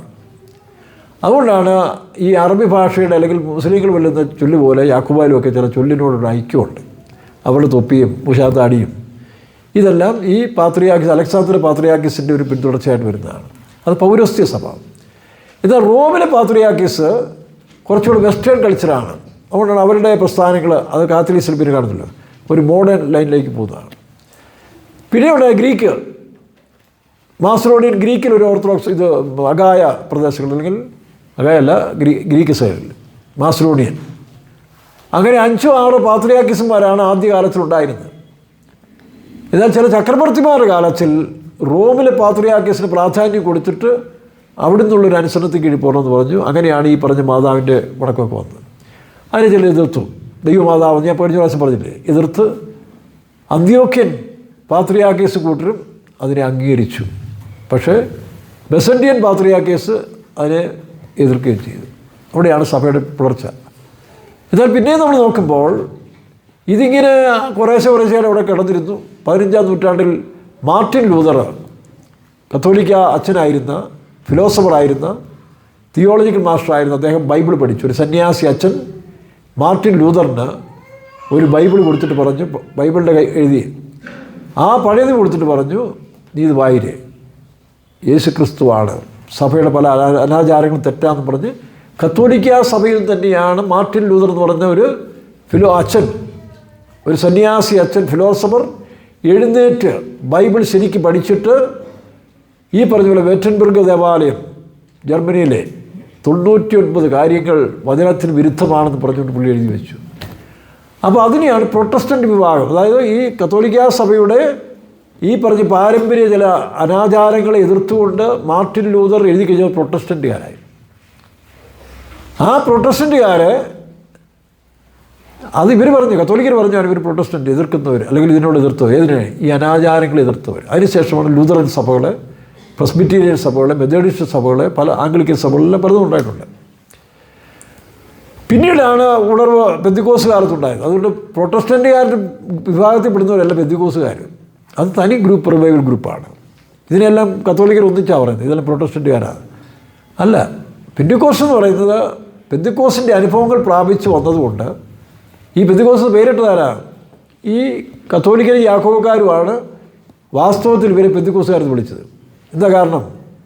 പാരമ്പര്യമായ സഭയല്ലിത്, ഇത് പന്തക്കോസ്ത നാളിലെ തുള്ളലും ചാട്ടിലും ഉണ്ടായ പാർട്ടികളാണെന്ന് പറഞ്ഞുകൊണ്ട് ഇവരെ പന്തക്കോസുകാരെന്ന് വിളിച്ചത് ആരാ? കത്തോലിക്കനും യാക്കോബക്കാരുമാണ്. അവൻ പന്തക്കോസുകാരനാണ്. പന്തക്കോസിലാണ് ഈ തുള്ളലും ചാട്ടിലും അന്യഭാഷ എന്നൊക്കെ പറഞ്ഞവരങ്ങനെ ആക്ഷേപിച്ച് പറഞ്ഞ പേരാണ് നമുക്കുള്ളത്. ആദിമസഭയിൽ ക്രിസ്ത്യാനികളുടെ പേര് ഇവിടെ ഉണ്ടായി. അന്ത്യോക്യയിൽ അത് വേറൊന്നുമില്ല, ഇങ്ങനെ ആത്മീയ കൂട്ടർ അവരെ മറ്റ് ജനങ്ങൾ പറഞ്ഞു, എടാ യേശുവിനെ പോലെ ഇരിക്കുന്നല്ലോ, ക്രിസ്തുവിൻ്റെ അനുയായികളാകട്ടെ, ക്രിസ്തുവിനെ പോലെ ഇരിക്കുന്നു. അങ്ങനെ ക്രിസ്തുവിൻ്റെ അനുയായികൾ എന്ന് പറഞ്ഞ് ക്രിസ്ത്യാനികളായതാണ്. അല്ല, ക്രിസ്ത്യാനികളെന്ന് പേര് വിട്ടിട്ടില്ല, പെന്തക്കോസ്തുകാരെന്ന് പേര് വിട്ടിട്ടില്ല. അപ്പോൾ ഞാൻ പറഞ്ഞതിൻ്റെ കാരണം നിന്ദകൾ ഒരു ഭാഗത്ത് അങ്ങനെയെങ്കിലും ഒരു ഭാഗത്ത് ഇങ്ങനെയും. യേശു ക്രിസ്തു നിന്ദ അനുഭവിച്ചു, റിജക്ഷൻ, തള്ളപ്പെടും, ഒറ്റപ്പെടും, ഇനിയും തള്ളപ്പെടും. അന്നാ തള്ളപ്പെട്ടില്ലേ? പക്ഷേ എന്താ അതിൻ്റെ കാരണം? ഇവിടെ വ്യക്തിപരമായ ജീവിതത്തിൽ അങ്ങനെ ഒറ്റപ്പെടുന്ന സമയത്തിൽ ഓർത്തോണം, ദൈവത്തിൽ ആശ്രയിച്ചോണം, ഒരു നന്മയുണ്ടാകും. അങ്ങനെ അവൾ എന്ത് ചെയ്തു? വീട്ടിൽ റിജക്റ്റ് ചെയ്തു, നിന്ദിക്കപ്പെട്ടു, ദേവാലയത്തിൽ നിന്ന് പ്രാർത്ഥിക്കാൻ തുടങ്ങി. പക്ഷേ അവിടെ വായിച്ച് ദൈവം ഗർഭത്തെ അടച്ചെന്നാണ്. അതെങ്ങനെ ഇരിക്കും? നാച്ചുറലി പിശാചാണെങ്കിൽ പിന്നെ തിരക്കില്ല. ഇത് ദൈവം അന്യായുടെ ഗർഭത്തെ അടച്ചു എന്നാണ് എഴുതിയിരിക്കുന്നത്. അപ്പോൾ അന്യായുടെ ഭർത്താവ് പോയി മന്ത്രവാദികൾ കണ്ടുകൊണ്ടോ ആവിചാരക്കാരെ കണ്ടുകൊണ്ടോ അല്ലെങ്കിൽ പെന്തിക്കോസിലെ പ്രവാചകന്മാരെ കണ്ടുകൊണ്ടോ വല്ല കാര്യമുണ്ടോ? പെന്തിക്കോസിലെ കള്ളപ്രവാചകന്മാർ പറയും, ഒരുപാട് കള്ളപ്രവാചകന്മാർ പെന്തിക്കോസിലുണ്ട് കേട്ടോ. പെന്തിക്കോസിൽ വന്ന് ഈ പണത്തിന് വേണ്ടി സിമിയോന് പൗലോസിനോട് പറഞ്ഞില്ലേ, കാശ് തരാം, ജനിക്ക് കൊടുത്താ ഞാനിത് വ്യാപാരമാക്കിക്കോളാം, സകല ദൂർത്തും കാപ്പട്ടി എന്ന് പറഞ്ഞ് പത്രോസ് വരെ ശാസിക്കുന്നുണ്ടല്ലോ. അപ്പോൾ അങ്ങനെ എല്ലാ ഗ്രൂപ്പിലും ചുഴഞ്ഞു കയറി കച്ചവടം നടത്താൻ വരുന്ന പാസ്റ്റർമാരുമൊക്കെ ഉണ്ട്. അതുകൊണ്ട് മാർഗം തെറ്റായിട്ട് വരുന്നില്ല. അവരൊക്കെ കുറേ നാൾ കഴിയുമ്പോൾ ശിക്ഷാവധിയുണ്ട്. അപ്പോൾ അതുകൊണ്ട് 2 പെന്തിക്കോസിലെ പ്രവാചകന്മാരെ ഒന്ന് പ്രാർത്ഥിച്ചുകൊണ്ട് ഈ പ്രശ്നം തീരുമോ? കാരണം ഗർഭം അടച്ചത് അന്നായുടെ ഗർഭം അടച്ച ദൈവമാണ്. എന്തിനാണ്? നിങ്ങൾക്കറിയാലോ, ഈ മരങ്ങൾ വളർന്നു വരുമ്പോഴേ, മരങ്ങൾ ഇങ്ങനെ വളർന്നു വരുമ്പോൾ മരത്തിൽ നിന്നൊരു ബ്രാഞ്ച് ഇങ്ങോട്ട് തിരിയും. ശകരം തിരിയുന്നതിന് മുമ്പേ ആ തിരിയുന്ന സ്ഥലത്തുണ്ടല്ലോ പെട്ടെന്നൊരു കട്ടിയുണ്ടാകും. മരത്തിന് വലിയ ഇറിറ്റേഷനാണ്. ഈ ക്യാരിയർ സമയത്തിൽ അല്ലെങ്കിൽ പ്രഗ്നൻറ്റ് സമയത്ത് സ്ത്രീകൾ അനുഭവിക്കുന്ന കഷ്ടങ്ങൾ പോലെ ഒരു കുഞ്ഞിനെ ഉരുവാക്കുന്നതിന് മുൻപുണ്ടാകുന്ന ആ ഇറിറ്റേഷൻസ്, ആ ഫോബിയാസ് എല്ലാം ഇങ്ങനെ ഉണ്ടാകുന്ന പോലെ ഈ മരത്തിനും ഒരു ബ്രാഞ്ച് ഉണ്ടാകുന്നതിന് മുമ്പ് അതിനൊരു ഇറിറ്റേഷൻ ഉണ്ടാകും. ആ ഇറിറ്റേഷനിൽ ആ പറഞ്ഞ സ്ഥലത്ത് കുറേ കട്ടിയുണ്ട്, ആ തൊലിക്കട്ടി ഉണ്ടാകും. എന്തിനാ? തൊലിക്കട്ടി മാത്രമല്ല, ആ മരത്തിനും കട്ടിയുണ്ടാകും. ഇത് ആ മരത്തിന് വലിയ അസ്വസ്ഥതയാണ്. സസ്യശാസ്ത്രജ്ഞന്മാരത് എഴുതിയിട്ടുണ്ട്. ആ അസ്വസ്ഥത കൊണ്ട് ഇതിന് നീ അവിടെ നല്ല ബോൾഡാക്കി മാറ്റിയിട്ട് അവിടുന്ന് ശിഖരം വരുമ്പോൾ ഈ ശിഖരത്തെ പിടിച്ചു നിർത്തണം. അതിനാണ് എന്ന് പറഞ്ഞ പോലെ ദൈവത്തിൻ്റെ ഒരു വലിയ പദ്ധതിയിൽ ഒരു വലിയ പ്രവാചകരെ ഉരുവാക്കുന്നതിന് മുൻപ് എന്ത് ചെയ്തു? ഒരുപാട് സഫർ ചെയ്തു, നിന്ദിക്കപ്പെട്ടു. പക്ഷെ അന്നാ പ്രാർത്ഥിച്ചു. ദൈവത്തിൻ്റെ സമയം വന്നപ്പോൾ ഗർഭം തുറന്നു അനുഗ്രഹിക്കപ്പെട്ടൊരു പ്രവാചകൻ. ഒരുപക്ഷേ ചില കാര്യങ്ങൾ നമ്മൾ പ്രാർത്ഥനയിൽ വെച്ചാലും ചിലപ്പോൾ നമ്മൾ നിന്ദിക്കപ്പെട്ടാലും ഓർത്തോളം അതിൻ്റെ സമയം വരുമ്പോൾ ദൈവം നിശ്ചയിക്കപ്പെട്ട സമയത്തിൽ എല്ലാം ഭംഗിയായി തീരും. അതിന് കാത്തിരിക്കുക. അതിനുശേഷം വേറെ കുഞ്ഞുങ്ങളുണ്ടായി. യേശുവിന് ശേഷം മറിയ കുഞ്ഞുങ്ങളുണ്ടായതുപോലെ അന്നായ്ക്കും കുഞ്ഞുങ്ങളുണ്ടായി. അപ്പോൾ അന്ന തള്ളപ്പെട്ടു. ഇനി നമുക്കറിയാമല്ലോ ഹാഗാർ. ഇതെല്ലാം ഒരുപാട് വിവരിച്ച് പറയേണ്ടതെങ്കിലും സമയമില്ലല്ലോ. ഹാഗാറിനെ നോക്കി. ഹാഗാർ വാസ്തവത്തിൽ പറഞ്ഞാൽ അബ്രഹാമിൻ്റെ ശരിയായൊരു ഭാര്യ തന്നെയല്ലേ. കുഞ്ഞ് ജനിച്ചു കഴിഞ്ഞാൽ പിന്നെ അവളാണ് അവകാശി. സാറ നിന്ദിക്കപ്പെട്ടു. മച്ചിയായ സാറ ആ കാലത്തിൽ റിജക്റ്റഡാണ്. പക്ഷേ അവളുടെ പ്രതാപവും പാരമ്പര്യവും ദൈവത്തിൻ്റെ പദ്ധതി അതല്ലാഞ്ഞുകൊണ്ട് ആഗാറിനെ അവൾ ശകാരിക്കാൻ തുടങ്ങി, ഉപദ്രവിക്കാൻ തുടങ്ങി. അപ്പോൾ ദൈവം പറഞ്ഞു, ശരി നിങ്ങൾ ഇറക്കി വിട്ടു, ഞാൻ നോക്കിക്കോളാം. അല്ലാതെ ദൈവം അവളെ ഇറക്കി വിട്ടതല്ല. നിങ്ങൾ ഇറക്കി വിട്ടു, ഇനി അവിടെ നിന്നാലും ശരിയാകത്തില്ല. അതുകൊണ്ട് നിങ്ങൾ ഇറക്കി വിട്ടു. ബാക്കി കാര്യം എനിക്കറിയാമല്ലോ. ഞാനല്ലേ പ്രപഞ്ചം സൃഷ്ടിച്ചത്, ഞാനല്ലേ മനുഷ്യനെ സൃഷ്ടിച്ചത്, ഞാനല്ലേ ആഗാറിന് കുഞ്ഞിനെ കൊടുത്തത്.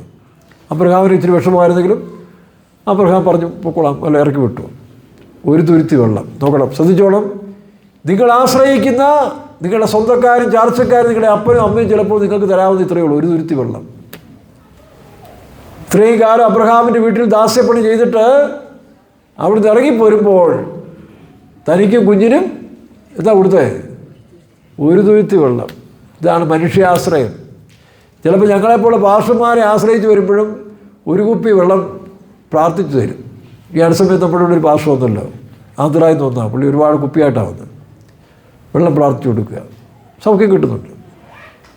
പക്ഷേ എനിക്കതിനോട് യോജിപ്പില്ല. എന്നാലും ഞാൻ ചിലപ്പോൾ വെള്ളം കൊണ്ടുവന്ന് പ്രാർത്ഥിച്ചു കൊടുക്കും. കാരണം അവരുടെ വിശ്വാസം, അത് വിശ്വാസത്തിന് ബേസ് ചെയ്താണ്. ഏറ്റിക്കോവർ എന്ന് പറയുന്ന നിരീശ്വരവാദി യുക്തിവാദി ഗംഗാഭാഗത്തെല്ലാം കണ്ടിട്ട് വരാൻ പോയപ്പോൾ അയലോക്കാരനൊരു ഹിന്ദു ഭക്തൻ പറഞ്ഞു, ഹിന്ദു ഭക്തൻ്റെ വീട്ടുകാർ പറഞ്ഞു, വരുമ്പോഴേക്ക് പുണ്യനദിയിൽ നിന്ന് ഗംഗാനദിയിൽ നിന്ന് ഒരു കുപ്പി വെള്ളം കൊണ്ടുവരണമെന്ന് പറഞ്ഞു, പരിശുദ്ധമായ വെള്ളം. ഈ ലൂർദ് നാട്ടിലെ ലൂർദ് മാതാവിൻ്റെ അവിടെ ഒരു മല ഉണ്ടാക്കി വെച്ചു. ഈ മലയിലെ ഇവിടെയൊക്കെ പള്ളികളിൽ ഈ മല പോലെ ഉണ്ടാക്കിയിട്ടൊരു മാതാവിനെ വെക്കത്തില്ലേ, അത് ഈ ലൂർദ് മാതാവ്. കാരണം ലൂർദ് ഭാഗത്ത് ഉറവ് പൊട്ടി വന്നതാണ് അവരുടെ ഹിസ്റ്ററി. അതിനാണ് ഈ മലയ്ക്കകത്ത് മാതാവിനെ വെച്ചിരിക്കുന്നത്. അത് ലൂർദ് മാതാവാണ്. അങ്ങനെ കഴിഞ്ഞ ആഴ്ച ഞാൻ അതെല്ലാം പറഞ്ഞതാണ്. അപ്പോൾ എന്ന് പറഞ്ഞ പോലെ ഏറ്റിക്കോവറിൽ പറഞ്ഞു ഒരു കുപ്പി വെള്ളം കൊണ്ടുവരണമെന്ന് പറഞ്ഞു. പുള്ളി അവിടെ ചെന്നപ്പോൾ ഈ ഗംഗാനദി എന്ന് പറഞ്ഞാൽ ശവങ്ങളിങ്ങനെ എറിഞ്ഞിരിക്കുക. ശവങ്ങളും കുളിക്കാതെയും എല്ലാം വന്ന് കുളിക്കുന്ന സ്ഥലങ്ങളാണ്. നമ്മൾ പമ്പയാറ് കണ്ടില്ലേ, ഗവൺമെൻറ് അതിനെ ശുദ്ധീകരിക്കാത്ത ഒരുപാടാപ്പെടുന്നത്. ഇപ്പോൾ അതിൽ നിയന്ത്രിച്ചില്ലേ, പമ്പയാറ്റിലിറങ്ങി കുളിക്കരുതെന്നൊക്കെ, അല്ലെങ്കിൽ വസ്ത്രം അല്ല കുളിക്കരുതല്ല, അവിടെ ധോത്തിയൊക്കെ എറിയരുതെന്ന് പറഞ്ഞുകൊണ്ട് മറ്റു ധോത്തിയൊക്കെ എറിഞ്ഞൊക്കെ അതിനകത്ത് ഉടുത്തുകൊണ്ട് വരുന്നതല്ല. ഇതെല്ലാം അനുഭവിക്കുന്ന ആരാ? കുട്ടനാട്ടുകാരും ഞങ്ങളുമൊക്കെ അല്ലേ. അപ്പോൾ അതുകൊണ്ട് അതെല്ലാം ഗവൺമെൻറ് നിർത്തിച്ചു വരികയാണ്. അപ്പോൾ ഈ ഗംഗാനദിയിലെ ശവങ്ങൾ ഇങ്ങനെ കാണുന്നു, വലിയ മുതലകൾ, ഇതെല്ലാം തിന്ന് വലിയ ആന മുതലകൾ, പിന്നെ അതിൻ്റെ കൂട്ടത്തിൽ ആമകളെ ഇങ്ങനെ അഴുക്ക് പിടിച്ചായ ആ വെള്ളമാണ് പുണ്യനദിയിലെ വെള്ളം. വിശ്വാസമാണ്. ഏറ്റിക്കോവർ തോന്നി, ദൈവമേ ഈ വെള്ളം കൊണ്ട് ഇവരെ കൊടുക്കുന്നത് ശരിയല്ല. പുള്ളിയാണ് വെള്ളം എടുത്തില്ല. അപ്പോൾ തിരുവനന്തപുരം റെയിൽവേ സ്റ്റേഷൻ വന്നപ്പോൾ പുള്ളിക്ക് മനസ്സാക്ഷി കുത്തി, അയ്യോ ഞാൻ പറയും, അവരുടെ വിശ്വാസം വെച്ച് പുണ്യനദിയല്ലേ. അതുകൊണ്ട് പുള്ളി റെയിൽവേ സ്റ്റേഷനിൽ ഒരു കുപ്പി വെള്ളം വാങ്ങിച്ചുകൊണ്ട് വന്നു. എടുത്തിട്ട് നല്ല കണ്ണീര് വെള്ളം കൊടുത്ത് ഇതൊന്നും വേണ്ടിയില്ല, അവരത് ഗംഗാജലം പറഞ്ഞ് എടുക്കുന്നുണ്ട്. ആ വിശ്വാസത്തിലൊരു പ്രവൃത്തിയുണ്ട്. യഥാർത്ഥ വിശ്വാസം എന്ന് പറയുന്നത് ഉണ്ടെങ്കിലും കർത്താവ് നിൻ്റെ വിശ്വാസം നിന്നെ അങ്ങനെ അന്ധമായി വിശ്വസിച്ചാലും ആ വിശ്വാസത്തിൽ ഒരു പ്രവൃത്തിയുള്ളതൊരു ദൈവിക പദ്ധതിയാണ്. പക്ഷെ അത് ഗംഗാനദിയിലെ പുണ്യനദിയല്ല, മലയിലിരിക്കുന്ന ഭഗവാന്റെയോ പുണ്യാളച്ചൻ്റെയോ പേരിലും അല്ല, അത് മനുഷ്യൻ്റെ അകത്തിരിക്കുന്ന വിശ്വാസത്തിൽ. പക്ഷേ ഇവർ തെറ്റിദ്ധരിച്ചിട്ടിത് ഈ പുണ്യവാളനാണ്, മാതാവിൻ്റെ ഫോട്ടോയാണ്, മറ്റു ഇവരിങ്ങനെ പോകുന്നത്. ഇതിൻ്റെ പിന്നിൽ ഒരു നേർച്ചപ്പെട്ടി വെച്ച് മനുഷ്യൻ മുതലെടുക്കുകയാണ്. ഈ നേർച്ചപ്പെട്ടിയൊക്കെ പൊക്കാമെങ്കിൽ തന്നെ പലതും മാറും. പുണ്യാളന്മാരുടെയും ഭഗവാന്റെയും ഭഗവതിയുടെയൊക്കെ മുന്നിലിരിക്കുന്ന നേർച്ചപ്പെട്ടി ഇത് മാറ്റി നോക്കി, ഇതെല്ലാം തന്നെ നിന്നോളും. സർക്കാർ പോലും കാശുണ്ടാക്കാൻ വേണ്ടി അന്ധവിശ്വാസം നിരീശ്വരവാദം പ്രചരിപ്പിക്കുകയും പിന്നെ ഈ പറഞ്ഞ പോലെ മതേതരം പറയുന്നവരൊക്കെ എന്ത് ചെയ്യുന്നു, നേർച്ചപ്പെട്ടിക്ക് മാത്രം പ്രശ്നമില്ല, സർക്കാരിന് കാശ് കിട്ടണം. ഈ പാവപ്പെട്ട ജനങ്ങൾ മനസ്സിലാകുന്നില്ല. ഈ മണ്ടന്മാർ പിന്നെയും സത്യദൈവത്തെ ആരാധിക്കേണ്ട കാര്യം യേശു പറഞ്ഞില്ല. ഈ മലയിലുമല്ല ആ മലയിലുമല്ല, പിന്നെ ആരാ? ആത്മാവിലും. ഇത് പറഞ്ഞാൽ തലയ്ക്കകത്ത് കയറണ്ടേ? കാരണം അന്ധകാര ശക്തികളുകൊണ്ട് പല കാലങ്ങളുകൊണ്ട് ഇങ്ങനെ പാരമ്പര്യ വിശ്വാസങ്ങൾ. അപ്പോൾ പാരമ്പര്യ വിശ്വാസങ്ങളില്ല യഥാർത്ഥ വിശ്വാസം. അതാണ് യേശു പറഞ്ഞ ഞാൻ സാക്ഷാൽ മുന്തിരിവള്ളി, സത്യവെളിച്ചം. നമുക്ക് ആ ഭാഗ്യം കിട്ടി, അത് കളയാതെ സൂക്ഷിച്ചോണം കേട്ടോ. അതുകൊണ്ട് നിന്ദിക്കപ്പെടുക, ത്യജിക്കപ്പെടുക എന്ന് പറയുന്നത് വലിയ ബുദ്ധിമുട്ടുള്ള കാര്യമാണ്. മനുഷ്യനെ ഒറ്റപ്പെടുത്തി കളയും, ത്യജിക്കപ്പെടുകയും. അവിടെയെല്ലാം അതിജീവിക്കണമെങ്കിൽ ദൈവത്തിലുള്ള വിശ്വാസം കൊണ്ട് മാത്രമേ സാധിക്കുകയുള്ളൂ. ഒരു ഉദാഹരണം പറഞ്ഞ് ഞാൻ അവസാനിപ്പിക്കാൻ തൽക്കാലം. ഞാൻ മദ്രാസിൽ തമിഴ്നാട്ടിൽ വേല ചെയ്യുന്ന സമയത്തിൽ ആ തമിഴ്നാട് നടന്നൊരു സംഭവം ഒരു പാസ്റ്ററോട് പറഞ്ഞു. അത് സ്വതന്ത്ര സഭയാണ്, ഏതൊരു സ്വതന്ത്ര സഭ, കുറച്ച് സഭകളേ ഉള്ളൂ. അവർക്കാകെ 4-5 സഭകളേ ഉള്ളൂ, ആരംഭകാലത്തിലാണ്.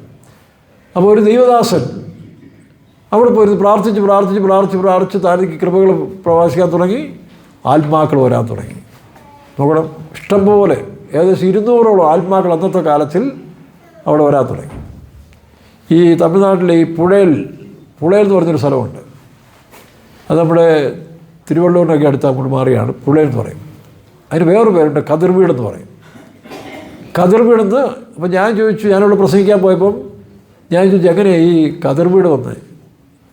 അപ്പോൾ കതിർവീട് ഇപ്പോഴാണ് വന്നത്, നേരത്തെ അതിൻ്റെ വീട് കർത്തരുടെ വീടെന്നാണ്. അപ്പോൾ ഇവിടുന്ന് കേരളത്തിൽ നിന്ന് ഒരു മലയാളി ദേവദാസൻ അവിടെ പോയിരുന്നൊരു ചെറിയ ഒരു ഒരു ഷെഡുണ്ടാക്കി അവിടെ പ്രാർത്ഥിക്കാൻ തുടങ്ങി. അങ്ങനെ പ്രാർത്ഥിക്കാൻ തുടങ്ങിയപ്പോൾ ദൈവസാന്നിധ്യ ശക്തി അവിടെ വ്യാപരിക്കാൻ തുടങ്ങി. അപ്പോൾ എന്ത് ചെയ്തു, ആൾക്കാരവിടേക്ക് അന്ന് ഈ പറഞ്ഞ പോലെ ഇന്നത്തെ പോലെ ഈ വേണ്ടാത്ത പരിപാടികളൊന്നും ഇല്ലല്ലോ, പാർട്ടിയും വർഗീയതയും തോന്നിവാസങ്ങളൊന്നും ഇല്ലാത്ത കാലമല്ലേ. ഹിന്ദു മുസ്ലിം ക്രിസ്ത്യാനികളെല്ലാം നല്ല ഐക്യതയോടെ ദൈവത്തെ വിളിച്ചു പോകുന്നൊരു കാലം. അവിടെ എല്ലാ വിഭാഗത്തിൽപ്പെട്ടവരും ഈ പ്രാർത്ഥനാ മനുഷ്യടുത്തിൽ പ്രാർത്ഥിക്കും, സൗഖ്യം കിട്ടും, ആലോചന കിട്ടും, സന്തോഷം കിട്ടി പോയിക്കൊണ്ടേയിരുന്നു. അപ്പോൾ അങ്ങനെ ജനങ്ങളിങ്ങനെ പോകുന്ന സമയത്ത് ചോദിക്കും എവിടെ പോവാം? കത്തറുടെ വീട്ടിൽ പോകാമെന്ന് പറയും. അങ്ങനെ അതറിയത്തുള്ളൂ, കത്തറുടെ വീട്. ആ കത്തറുടെ വീട് പറഞ്ഞ് ലോപിച്ചാണ് കതിർ വീടായി മാറിയത്. അപ്പോൾ ഇങ്ങനെ ഓരോ സ്ഥലങ്ങളിൽ ലോപിച്ച് വരുന്ന പേരുകളുണ്ട്. അപ്പം ഇവിടെയും ഈ മനുഷ്യൻ കത്തറുടെ വീട്ടിൽ ഒരു വീട്ടിലിരുന്ന് പ്രാർത്ഥിച്ച് 200 ആത്മാക്കളെ കിട്ടി. നല്ല സമ്പന്നന്മാർ ആ സഭയിൽ വിശ്വാസികളായി. അപ്പോൾ 3-4 സഭയുണ്ടല്ലോ അവിടെ. അപ്പോൾ അവിടെയുള്ള ചില ആത്മീയരല്ലാത്ത വിശ്വാസികളും വേറെ സഭയിലെ ശുശ്രൂഷകരും ഇത് കണ്ടുപിടിയായി. തൻ്റെ സഭയിൽ ആത്മാക്കളില്ല, ഈ സഭയിൽ ഇഷ്ടംപോലെ ആത്മാക്കൾ, തൻ്റെ കൂടെ ഉണ്ടായിരുന്നില്ല ആത്മാക്കളോട് ഇങ്ങോട്ട് പോകുന്നു. അപ്പോൾ ഈ പാസ്റ്റർ കൊണ്ടൊരു പണി കൊടുക്കണം, ഈ പാസ്റ്റർ ഒരു പണി കൊടുക്കണം. അത് ഇങ്ങനെ പ്ലാൻ ചെയ്ത് ആ സഭയിലെ ഈ വീട്ടിലെ ഈ സഭയിലെ ചില അനാത്മ്യരല്ലാത്ത ചില വിശ്വാസികളെ കൂട്ടുപിടിച്ചിട്ട് ഈ മറ്റേ സഭയിലെ അനാത്മ്യനായ പാസ്റ്റർ ഈ നല്ല പാസ്റ്റർ കൊണ്ടൊരു പണി കൊടുക്കാൻ തീരുമാനിച്ചു. എങ്ങനെയാണെന്നറിയാവും? ഒരു ഞായറാഴ്ച, അപ്പോൾ ഇവിടെ നല്ല ശോഭിച്ചിരിക്കുന്ന സമയമാണ്, ഒരു ഞായറാഴ്ച ഈ പാസ്റ്റർ പ്രസവിച്ചുകൊണ്ടിരിക്കുന്ന സമയത്തിൽ ഒരു സ്ത്രീ, വലിയ പ്രായമൊന്നുമില്ല, ഒരു സ്ത്രീ ഒരു കൊച്ചിനെ കൊണ്ട് വന്നു, ഒരു കുഞ്ഞു കൊച്ചിനെ കൊണ്ട് വന്നു. പാസ്റ്റർ കയ്യിലോട്ട് വിട്ടു. പാസ്റ്റർ പ്രാർത്ഥിക്കാമെന്ന് പറഞ്ഞ് വാങ്ങിച്ചു. ഇത് നിങ്ങളുടെ കൊച്ചാണ്, എനിക്കുണ്ടായി നിങ്ങളുടെ കൊച്ച, ഇനി നിങ്ങൾ വളർത്തിക്കും, എനിക്ക് വളർത്താനൊക്കത്തില്ലെന്ന് പറഞ്ഞു. നോക്കണം, പരസ്യമായിട്ട് ഈ മനുഷ്യൻ കർത്താവ് മിണ്ടാകുന്ന പോലെ ഒന്നും മിണ്ടിയില്ല. തൻ്റെ പരീക്ഷ ആണെന്ന് വിചാരിച്ചാൽ മിണ്ടിയില്ല. ഉടനെ മറ്റവന്മാർ ഈ ചട്ടമ്പികൾ എഴുന്നേറ്റ് ഹോ ഈ പാർശ്വന് സമയം വെക്കാൻ പറ്റത്തില്ല എന്ന് പറഞ്ഞുകൊണ്ട് അവിടെ പ്രശ്നമുണ്ടാക്കി പുള്ളിക്കാരനെ അവിടെ പറഞ്ഞു വിട്ട് ഈ മനുഷ്യൻ നടന്ന് വേറൊരു ഗ്രാമത്തിൽ ചെന്ന് കുറച്ച് ദൂരത്തിൽ പോയി ഒരു ഗ്രാമത്തിൽ ചെന്ന് ഇതുപോലൊരു ഷെഡുണ്ടാക്കി പ്രാർത്ഥിക്കാതെ ദൈവം അവിടെ അത്ഭുതം പ്രവർത്തിച്ചു. ഇവിടെ 200 അവിടെ അതിൽ മേളിൽ ആത്മാക്കൾ വരാൻ തുടങ്ങി. സഭ അങ്ങ് അനുഗ്രഹിക്കപ്പെട്ടു. ഈ സഭയിലെ ആത്മാക്കൾ ചുരുങ്ങി വരാൻ തുടങ്ങി. പ്രശ്നങ്ങളെ അടിയായി ബഹളമായി. അവസാനം ഒരു ആ സഭയിൽ ഇതുപോലെ പ്രസംഗിച്ചുകൊണ്ടിരിക്കുമ്പോൾ ഒരു ഭ്രാന്തി പിടിച്ചൊരു സ്ത്രീ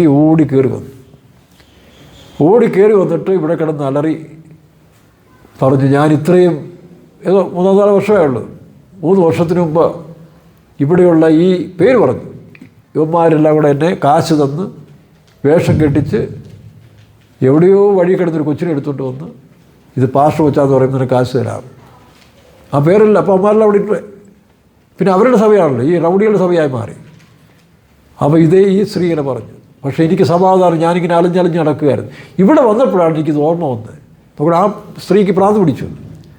ഇവിടെ വന്നപ്പോഴാണ് ഈ കാര്യമില്ല എനിക്ക് ഓർമ്മ വന്നത് എന്ന് പറഞ്ഞുകൊണ്ട് ഈ സ്ത്രീ എല്ലാം വിളിച്ചു. അപ്പോൾ അവിടെ കുറേ നല്ല വിശ്വാസികളുണ്ടല്ലോ, അവരുടനെ ഇവന്മാരെ പുറത്താക്കാനും ഇവർ കൂട്ടമായിട്ട് ബാക്കിയുള്ള വിശ്വാസികളെ കൂടി ആ ഗ്രാമത്തിൽ ചെന്ന് ആ പാസ്റ്ററെ വിളിച്ചുകൊണ്ട് വരാൻ പോയി. അപ്പോൾ പാസ്റ്റർ പറഞ്ഞ്, നിങ്ങളിതിനെ ഭാരപ്പെടുന്നത് അത് നന്മയായി. അങ്ങനെ ഒരു സംഭവം ഉണ്ടായിരുന്നില്ലെങ്കിൽ ഇതിനേക്കാൾ അനുഗ്രഹിക്കപ്പെട്ടൊരു സഭ ഇവിടെ ഉണ്ടാകും. ഞാൻ അവിടെ തന്നെ കിടന്നേനെ. അപ്പോൾ ചില സമയത്ത് ഈ ട്രാൻസ്ഫറുകൾ ചിലപ്പം നമ്മുടെ ഇടയിൽ കാണത്തില്ല, ചില പ്രശ്നങ്ങളുണ്ടാകുമ്പോഴേ ട്രാൻസ്ഫർ വരുന്നത്. അപ്പോൾ അതിലെല്ലാം ദൈവത്തിൻ്റെ ഒരു പദ്ധതിയുണ്ട്. ആ പദ്ധതിക്കനുസരിച്ച് കൊണ്ട് നീങ്ങിയാൽ അദ്ദേഹത്തിന് ആ സഭയായി. പിന്നീട് തൻ്റെ കീഴിലായി ഈ സഭകളൊക്കെ. നോക്കണം, ഈ സഭയും അടുത്തുള്ള സഭയൊക്കെ ഇദ്ദേഹത്തിൻ്റെ കീഴിലായി. ചുരുക്കം പറഞ്ഞാൽ താനൊരു സെൻട്രൽ പാസ്റ്റർ തനിക്ക് ആ സ്ഥാനമില്ല, എന്നാലും താനൊരു ഉയർന്ന സ്ഥലത്തേക്ക് പിന്നെ പോയി. അപ്പോൾ ചില പരീക്ഷകൾ വരുമ്പോൾ ഈ വാക്യം ഓർത്തോളം, നിർണയപ്രകാരം വിളിക്കപ്പെട്ടവർക്ക് സകലവും നന്മയ്ക്കായി വ്യാപരിക്കും. നമുക്ക് സ്തോത്രം ചെയ്യാം. സകലവും നന്മയ്ക്കായി എനിക്കായി കരുതിയിട്ടുണ്ട്. സകലവും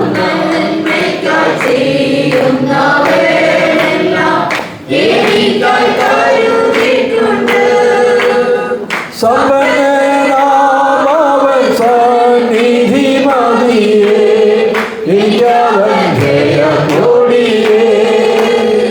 സമ്പന്നനാമവൻ സന്നിധി മതിയേ, എനിക്കവൻ ജയമോടിയേ.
Hallelujah.